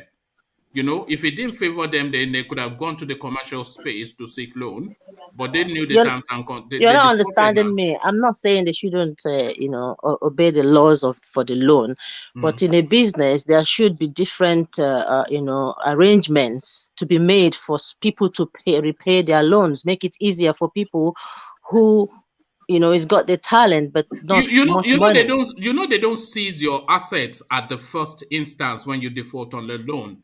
It's How when do you know? Well, because everybody in Nigeria, anywhere. I'm talking about Nigeria. Nigeria is not anywhere. No. Even in Nigeria, the object is not to seize your assets, is it? The object is for you to service the loan and build on that financial relationship. So that's the object between the lender and the lendee. I don't believe that one, man. Well, I don't really. What I believe is that whatever they say, they always do the opposite, and the Nigerian government always go break their rules. They do things different. In ideal world, what you're saying is possible, but not in a country such as Nigeria. How do you mean? You don't know what you're talking about, Bia. Really? I don't know what I'm talking about. How can you say that, one man? Yeah, because you've just demonstrably shown that you don't know what you're talking about. I know what I'm talking about because they break all the rules. They do things out of this world. How have they broken the rule in this instance? Anything is possible. What they've done is inhumane. It's inhumane. How so? How so? People's businesses. So does it mean if you can't pay back, that's the end of you? There should be a way out. That's my point. You're trying to twist things and make it. No. We're having a conversation. I'm not twisting anything. Okay, let's walk through it. You are the lender. I'm the lendee. I come to you to borrow money, and you say, okay, take this £100 and then pay it back with interest, £11 over 10 installments. So I pay the first 2 installments, I don't pay the third one. And then you come to me to say that third one has not been paid. So do you then seize my asset at that time, or do you facilitate for me to pay it? So you agree then that, okay, I will space it over 15 months, over 15 payments, and then we break it down for you not to have to pay £11, but pay £6 instead, but I'll add an additional layer of interest.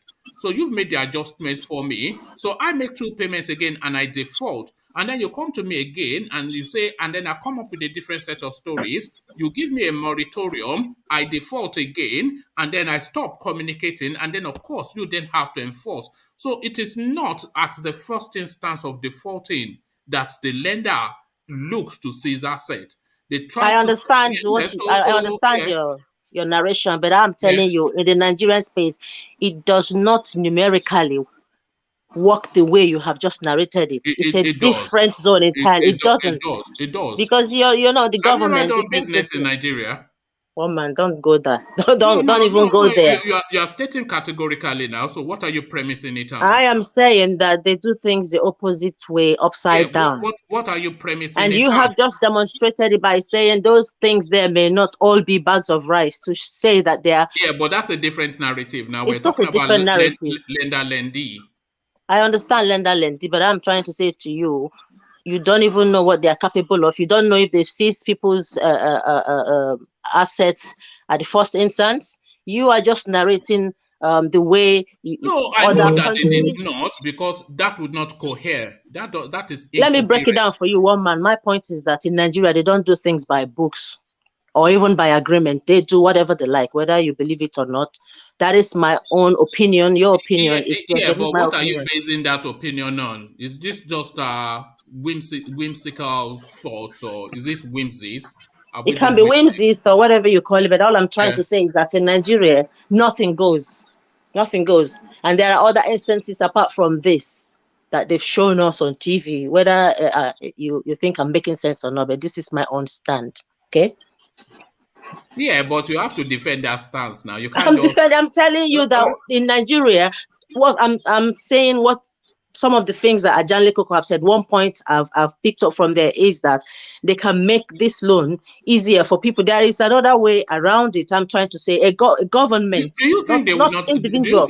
They are an institution, one man. Institution, one man. Even loan is different from an individual. Yeah, do you see the point I'm making, though? Izon, but come in, yeah. Yeah, no, I see the point you're making, that they can't continue to run an environment where they're giving out loans and people continually default on loans, because if you set that precedent, it's going to create a big problem down the road. But I also see Bia's point in the sense that if a government really wants to help people, you don't necessarily have to use loans, because you're putting these people under pressure. You can use grants. Earlier. No, so what's the difference between that now? 1 man, you agree. 1 minute, you agree, because the way Izon have broken it down. But that's exactly what I'm trying to say. But you don't understand. Izon said a different thing from you. It doesn't. It's not. All right. I just gave you a bracket for you. Anyway, also, guys, I just want to stress this very important point. Yeah. Abakari.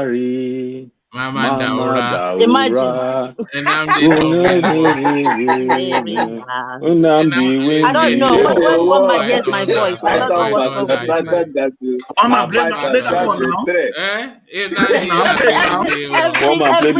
One man, every time you hear my voice, you just, I don't know what goes into your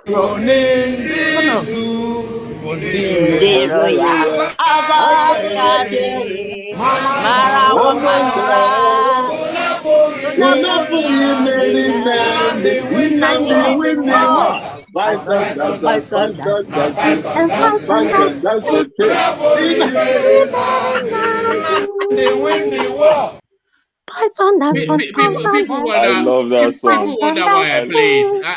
I'm not What are you? Have you swallowed the cat? This one bad, man. Are you all right? I love Should I call a doctor? Should I call a doctor? Yeah. You can call whoever you like. Call whoever you like, one man. No, people wonder why I play that. Obviously, I'm not an iPop supporter, but that song is just so well orchestrated that it's just a real delight. But yeah, thank you. Let's acknowledge Alexander Superchat, who speaks to that by the Bear Miller space. So Alexander Superchat to say this. He says, back in our younger days in Surulere in the early 70s, he was known as Femi Gbaja. Gbaja Bear Miller is a new name. So yeah, Femi Gbaja, I think that was how he was being, because can you imagine calling himself Gbaja Bear Miller in America? They will say, what? Yeah, yes. Who talks American here? They will say things on American, So Femi, even the Gbaja self is just it's a tongue twister. But I thank you. Yeah, carry on, Navin. That Gbaja there make nonsense of the whole thing, but that name self sound corrupt. Yeah. That name, it always strikes me like some Babalawo sort of something. That's the honestly, it's like a Babalawo type of name. But thank you. Let me go from beer to let me go to one man. I've not contributed though. I just interjected. I want especially to hear Prof's opinion about this, because he follows this space very strongly. And Prof, I am taking you now to the Nnamdi Kanu space. And it looks as though, as I was saying to Ajan Lekoko, a grown-up adult has now entered the room. So they've packed aside that bleach-skinned lawyer, Ejiofor, that prints and peacocks all the time, and then a proper person, a real big boy, Mike Ozekhome, takes over as IPOB leader Nnamdi Kanu's lead counsel. Is this welcome news? How are you receiving that, Prof?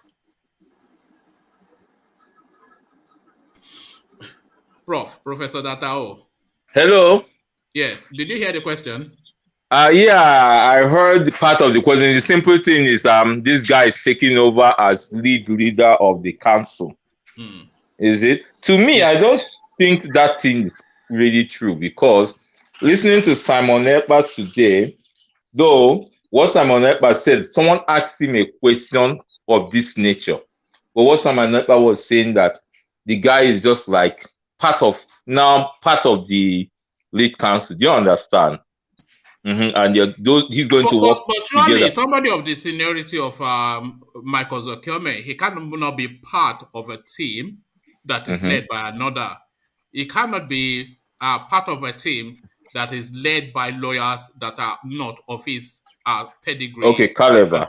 So he's not come to take part, he's come to take charge. Okay, whatever it be, the thing there is that I don't know much of this man. I'm not going to speak much of him, but I remember today Simon Ekpa mentioned that the man has a good records in human rights. I know he mentioned that. Yeah, he's always on he's always on the telly. I don't know if you follow, but he's always on the telly. Okay, so if that is the case, he's at the level of our Falana. So if I'm okay with that. Because all I need now is people that will come together and push this matter forward and get Nnamdi Kanu released and see that things are addressed correctly. You understand? That's all I need now. You understand? And they should learn to work together. So if he's being the head of council, no problem. But as I told you, I'm just following what Simon Ekpa said. I have not been listening much to news affairs for some time now, so I don't know. But I heard something like this earlier, either last week or 2 weeks ago, but I didn't know whom the person actually was. And I didn't really welcome that. Prof, can I just say something to you here, sir? Okay, yeah. Yeah, you see, was it last month? I heard it from a Jofo that they are negotiating for a senior lawyer, someone that is senior to him, that will come in to take over. It's like the Ejiofor is being bullied. Ejiofor is being bullied by the federal government. Then they sought for a son, a senior advocate of Nigeria who is equal to the tax to challenge most of this. And when you look at immediately, the Nigerian government saw that this man is coming in, is taking over. The music now changed a little. You see, so if you look at what the prosecuting counsel said today, when I listened to him, you will find out that there is more respect now given to this Mike Ozekhome as he is resuming office today on behalf of Mazen Nnamdi Kanu and IPOB. Can I also add something, one man? To me, I see that it's an honor for the new lead counsel to add to his books of resume in his achievements. You know, it's like you scratch my back, I scratch your back too. So he's not just going in there to just because of Nnamdi Kanu. He has possibly a point too to prove that he can be the best. So he benefits from this. It's a symbiotic relationship, woman. I agree totally with that. Yes, it's not it's not pro bono, it's not charity. It's a high profile case, and it serves him well to be the lead counsel there, because like you said, that adds to his body of work. You know, he now, you know how they like to put appellations on people in Nigeria. So now he will now be the former lead counsel of that will now be part of his title when they are rolling it out. You know how they like titles in Nigeria. but let me acknowledge Alexander Super Chat, who seems to be the only one using the Super Chat button, and he says, on behalf of MCHS,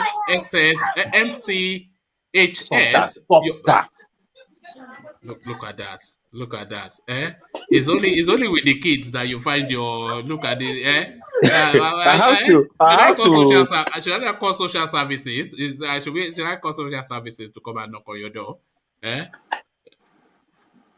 I'm only joking. So thank you. So yeah, let me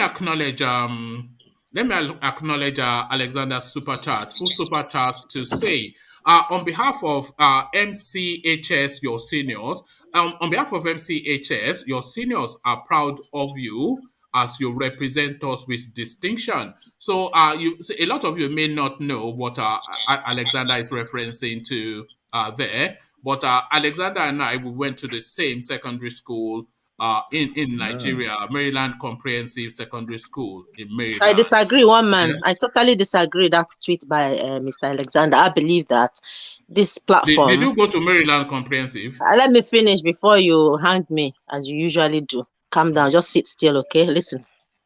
I believe that you are going to benefit from this platform, whether you make anyone proud with distinction or not.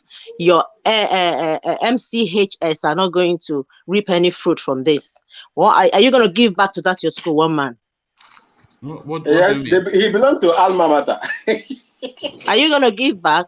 They've produced you, fine. Yeah? They've produced you, but it looks as if you're representing them and Alexander. But this platform is mainly for you. And when you make your millions, it's only going in your pocket. What do you mean mainly for me? You're going to sell your platform one day, isn't it? You said it's not for sale. Sell it to whom? I don't know. You know that this is a personality-led platform. It's a personality. This is an investment for you, one man. No, one man. Hold on. Let me just say, because I don't think Bia quite gets the concept. It's a personality-led platform. Owned by who? Hold on. Owned by who? One man. See, the problem is you never listen. But let me land, and then you can disagree. It's a personality-led platform. If you removed me from the platform can go on and be hugely successful or a total failure, but it will not be the same because I drive it. It is. I drive it, and that is it. So it's not as though something you can pass on to somebody else, because then it will be something different. Do you see? So it's a personality-led space. But can I now say something about it? It's a personality. It's a platform where people come to air their views, and that would now create personality around them for themselves. But this platform belongs to you. I do. I know. This is your platform. And you can choose what happens on your platform and the topics that come here and the kind of people. You kick people out whenever you like, but it is your platform. It's the mix of everything. I come in with my quirks. Ajame Koko comes in with his quirks. You with your quirks. All of us with our quirks. So it is the meshing together of all of our personalities that then evolves this something that is unique. But that is what you're trying to sell to us. But I have a question for you. How is it different from how I just said? Who owns this website? Who owns this platform, one man? Who owns it? YouTube. Yes. So YouTube is called one man. All right, no, I leave is it called now. YouTube. What are you talking about? I leave it one man. Yeah. But I just want people to know that have you been partaking with Mike? This is going to be more beneficial for you.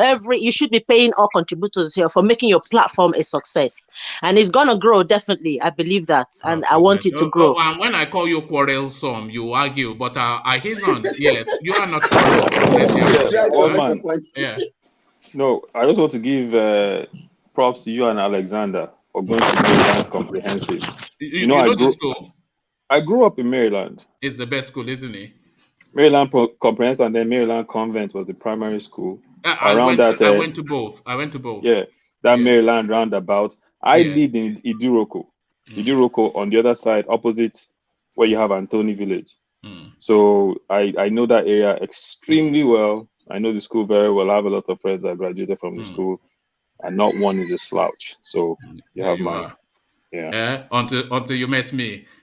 But thank you. Yeah. So it kind of baffles me when you go on your ethnic bashing tirade. What do you mean ethnic bashing? But I Jingoism. Just call it ethnic jingoism. It's tribal. One man, let me land the plane. I'm not ethnic though. You're not ethnic, but you go on this.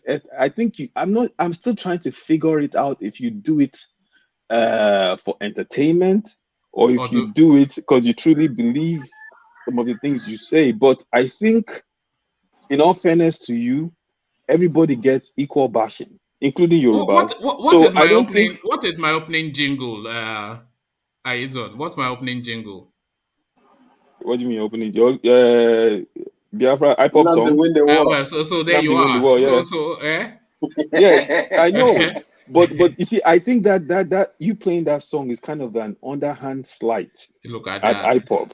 But at the same time, I just had to hammer me at you. Are you trying you are trying to curry favor with Biabi? No. At the same time, I think is an underhand slight, but at the same time, Well, like I said, you give it to everybody equally. You give it to Yoruba people. So because of that, I can't really accuse you. I disagree. He gives it more to Igbos, Aizon. If you check, he does. No, 1 minute. One man, he does give it to Yorubas. You mean the Igbos react He to gives it it more. more? Yes, 2 days ago he called Igbos yam head because they didn't like it. Yeah, because they didn't thumb up. You know the thumb ups. The people that are not thumbing up are the Easterners now. How can you call the entire people yam head? They are the ones that support the platform. And you turn around. That's not how to gain light. The people that support the platform are from the East. If you want me to support your platform, you can't call me yam head and then expect me to like it.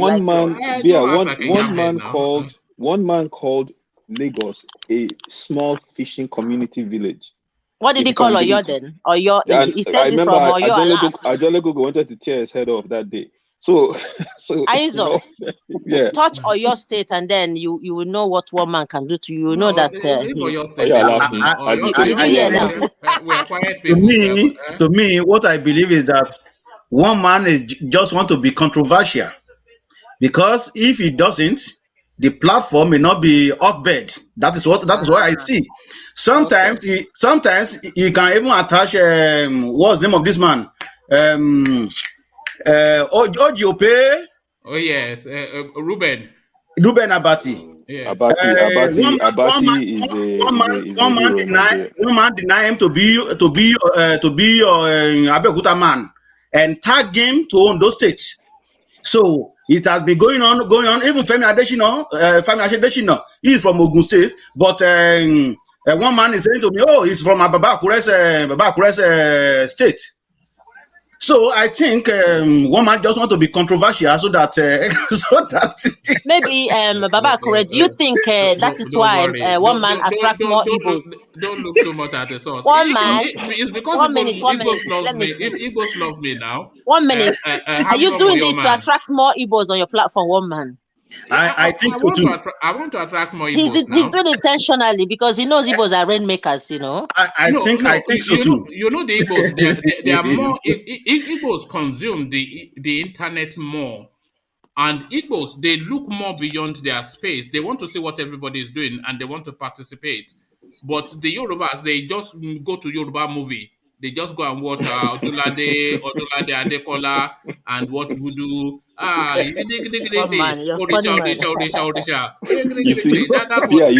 what the Yoruba consume. But the Igbos, they expand. I don't mind. I don't mind what you do, but don't wind me up. Stop winding me up. I don't enjoy it. It's just that the Igbos are too sensitive. That's just the. You're not too sensitive. You're always winding me up. Do you like the way he describes Yoruba people now? Imagine people that just watch Yoruba movie. Mr.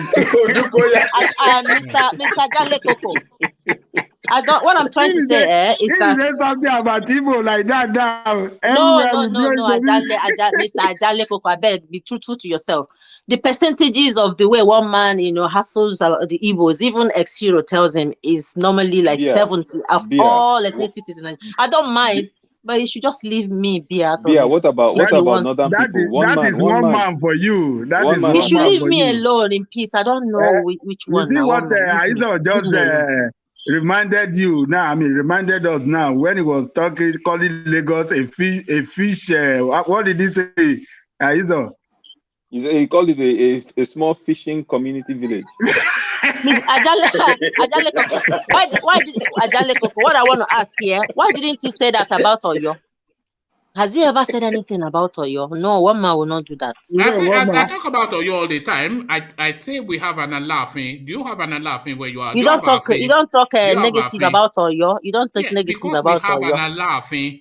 If you have an Alafin, I won't talk negatively about you. Anybody that has an Alafin, but it is only Oyo that I know that has an Alafin, because you cannot disrespect a place that has an Alafin. You pick on all the places, but leave Igbos alone. I'm Igbo. Yeah, but you don't have do you have an Alafin in Igbo land?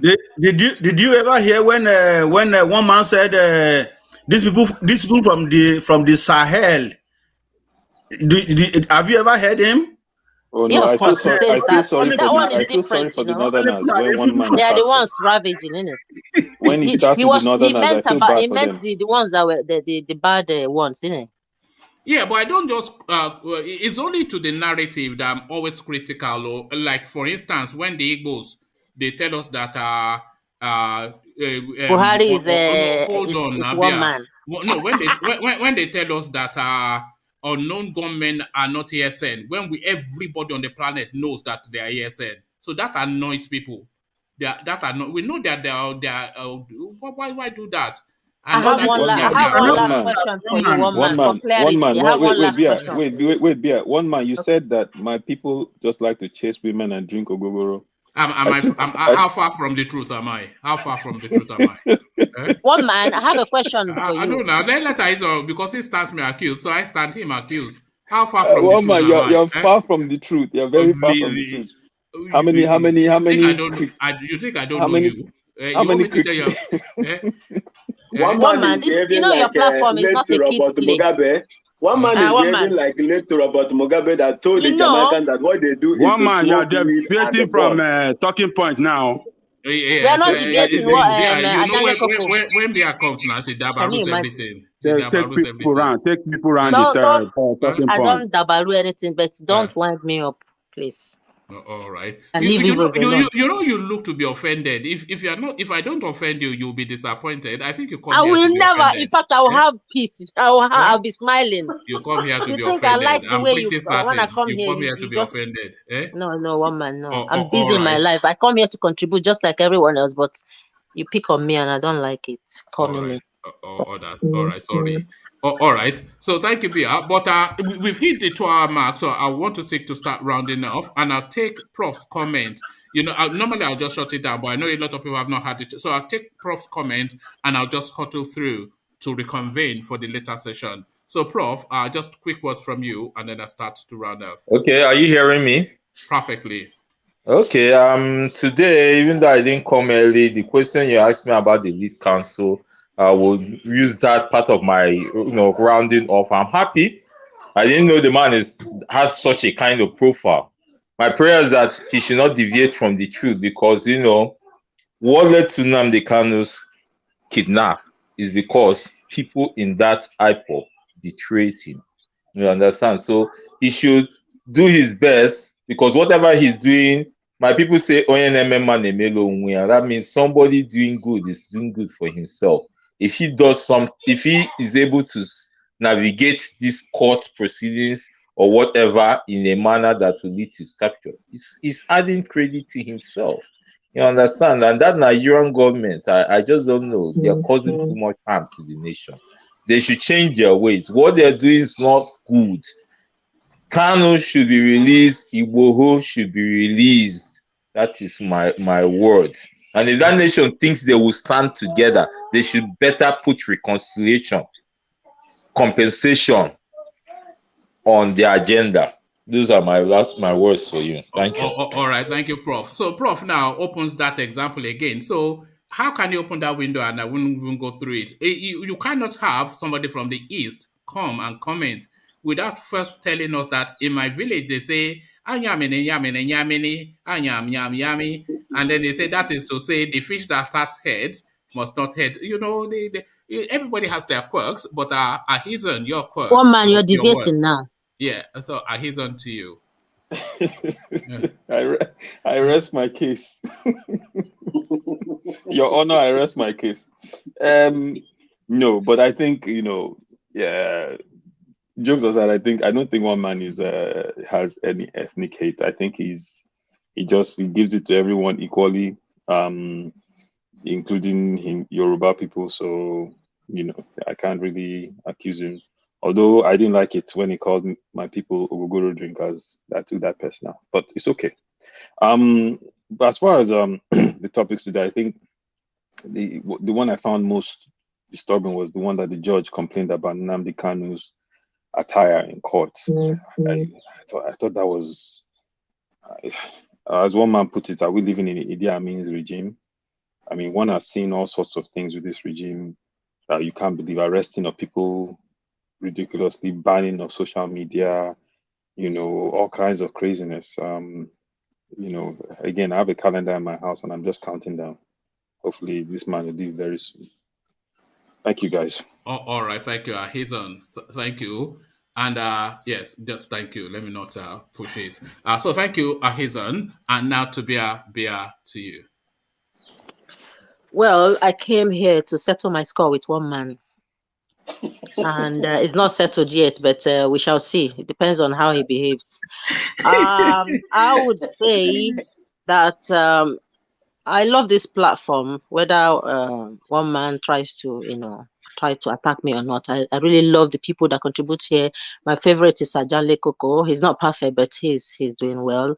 Rational Mind, not bad. Baba Kure, yeah, not bad too. Vin, kudos to you. And others, I didn't remember their names. I want to say that in this platform, I believe that one man gives it to all ethnicities, but not equally. It seems as if he has a flair for Igbos. They get more of the bashing. So I would want him to, equal the bashing. I don't mind the bashing as long as he equals it. Then we know that, he's trying to, get this platform lightened up. Yeah. And for the man representing Nnamdi Kanu, the honorable man, I hope, because now, even before he starts the representing Nnamdi Kanu, his CV has risen up. He's got more stars now, even being associated that he's going to represent Nnamdi Kanu, whether he does a good job or not. I hope he will not be bought by the Nigerian government and becomes a detriment to Nnamdi. I believe he should stand on what he thinks is the truth after looking at all the evidences and stuff presented to him by the Nnamdi Kanu's legal team. He should actually stand for the truth. And for Loretta Onochie, I'm really ashamed of her. I'm really absolutely ashamed of her. Not even as an individual, as a woman who, should, she's not supposed to belittle herself to that level for political, to score a political point. Does she has children? That's what I don't know. But even if she doesn't, why would you go and celebrate at people's demise? I don't see any point in that video. After all, she's not. Who is she in Nigeria? Is she holding any political position in Nigeria, or is she just following the sirens of all these politicians? Women, I don't want to go too far now, but she's a disgrace. She should recount her steps and do the right thing for the poor citizens or the citizens of Nigeria. That's all I have to say. And please subscribe to the website. And thank you, lovely listeners. And bye, everyone. All right. Thank you, Bia. I don't know, but Bia always comes here to put me in a corner, trying to color me in a manner that I am not, in colors that I am not. So if anybody feels that I push at them or bash at them, then apologies to the Nyamiris from the East. So I don't hate the Nyamiri people from the East, just their Nyamiri ways. But somebody that is not a Nyamiri, Baba Akure, your words. One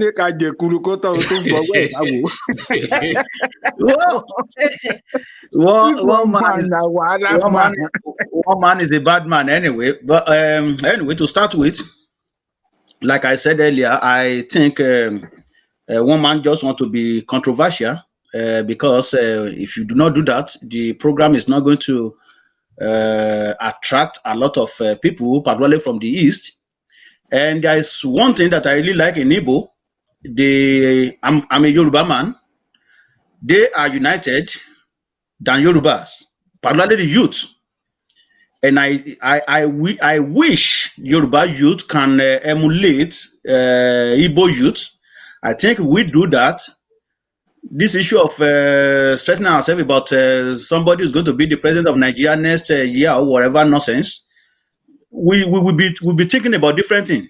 Because if we can really put ourselves together like the way they did, and having said that, the issue of IPOB and Nnamdi Kanu and Ozekhome, when I heard that news, I particularly I was very happy about that because I know that he is a competent lawyer and this is a person that doesn't really take bullshit from the government. I don't know what's going on undergroundly, but the way he spoke, particularly when last year when the Southern governor got themselves together in Asaba, and they have some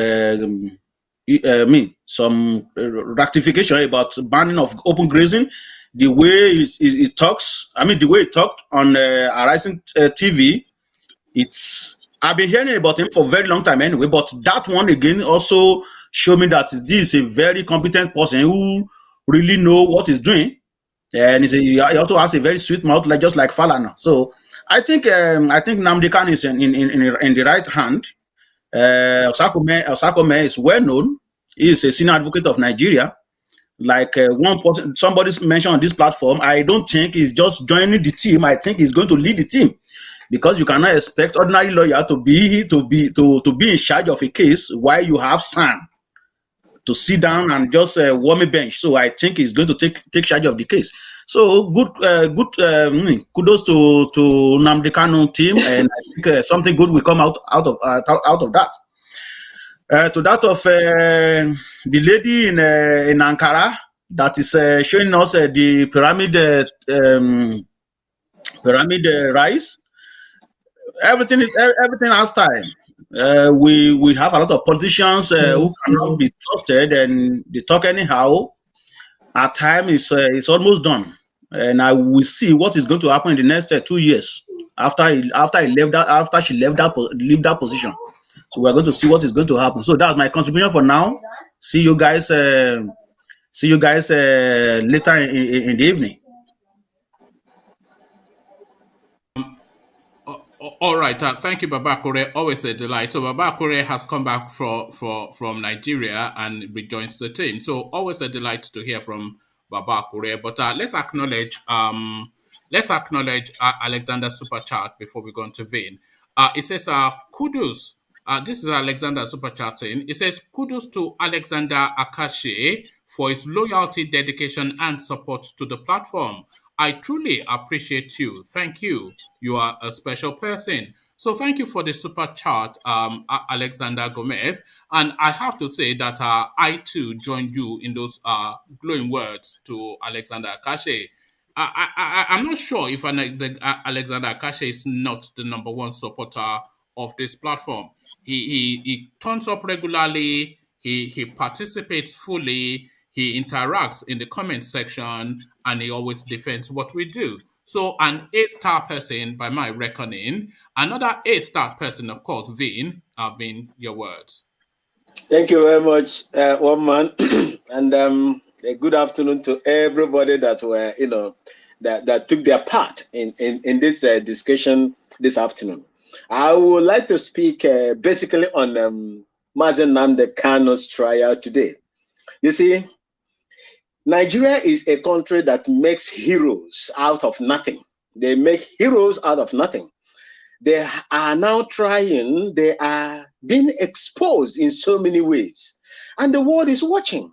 So my happiness is that Mazi Nnamdi Kanu, looking at him today on television, he is very, very, sound and very, very articulating as well.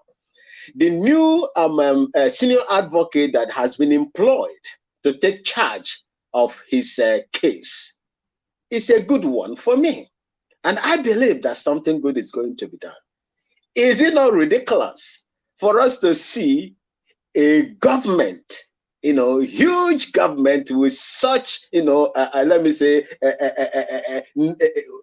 value according to them, amending charges roughly 24 hours before the appearance in court? That is to tell you how ridiculous the judicial system, in Nigeria is, and how compromised they have become and controlled by the executive. So I will love every good person out there to support this cause of the disintegration of Nigeria. If you're Oduduwa, if you are Yoruba Oduduwa, Biafra, join hand, because Nigeria we have today is not a Nigeria that can give us what we want. I thank everybody, and those that have not pressed the like button, please, I would like all of you to press the like button so that this program will be a success. And I expect this, platform to grow bigger than this. God bless us all. Thank you. All right, thank you, Vin. Always a delight in Vin's company, and the company we delight in the most, Ajan Lekoko. So Ajan Lekoko, just condense it into a very short summary for us, the afternoon session. Ajan Lekoko, ladies and gentlemen. Thank you, one man. And I want to thank everybody that came on the platform this morning and this afternoon in UK. Yes, Nnamdi Kanu'S, the inclusion of Ozekhome in Nnamdi Kanu'S team of lawyers, I think is a blessing, and I hope that it will work well, work in favor of Nnamdi Kanu. Ozekhome, just as we know, is one of the best attorney in Nigeria. Is of the same level with Femi Falana. So let's keep hope alive that they will eventually come out with a good result, outcome for Nnamdi Kanu at the end of the day. I would like us to know as well that this administration, for this administration to file more charges against Kanu is to tell us that this man they call Buhari and a team are not a friend of Igbo at all. They are not friend of Igbo people. Why I said they are not friend of Igbo people is that the most elderly politician in Igbo land, Pa Amechi, and a team of others went to him to plead with him to let them placated him for political solution on Nnamdi Kanu's case. This man came openly on the TV and said, yes, he will look into it, even though that the case is in court, but he will do something about it. But only for him to turn around with a team of criminal we have in government, particularly Malami, to file more charges. It shows they have no respect for Igbo people.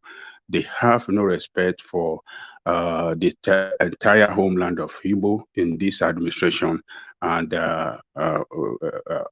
we, as people, should see it as an administration that have no love and no respect for Nigerian people, because Igbo people are part of Nigeria, and whatever is done wrong against Igbo interests, we should see it as wrong against the interests of the entire Nigeria. So this is the way I see them, and they can never do right. This is what their party represent, and we have to do everything and use this platform to go against them all the time, to let our people know they failed Nigeria and they cannot come back to power. So rest my case here, and I will thank our brothers behind the scene, Akashi, Alessandra Akachi, brother Alessandra Gomez for his super chat all the time, and others. I thank you all. You are the strength of the platform, and I believe you will come back again in a later session. One man, I thank you for bringing everybody together. In the evening session, we will continue the struggle by God's grace. One man, I really thank you. All right, thank you, Ajan Lekoko. Always a delight. So Ajan Lekoko rounds it off as only he can. So I'll leave it there, carry conversation, and within comment section we here say peace.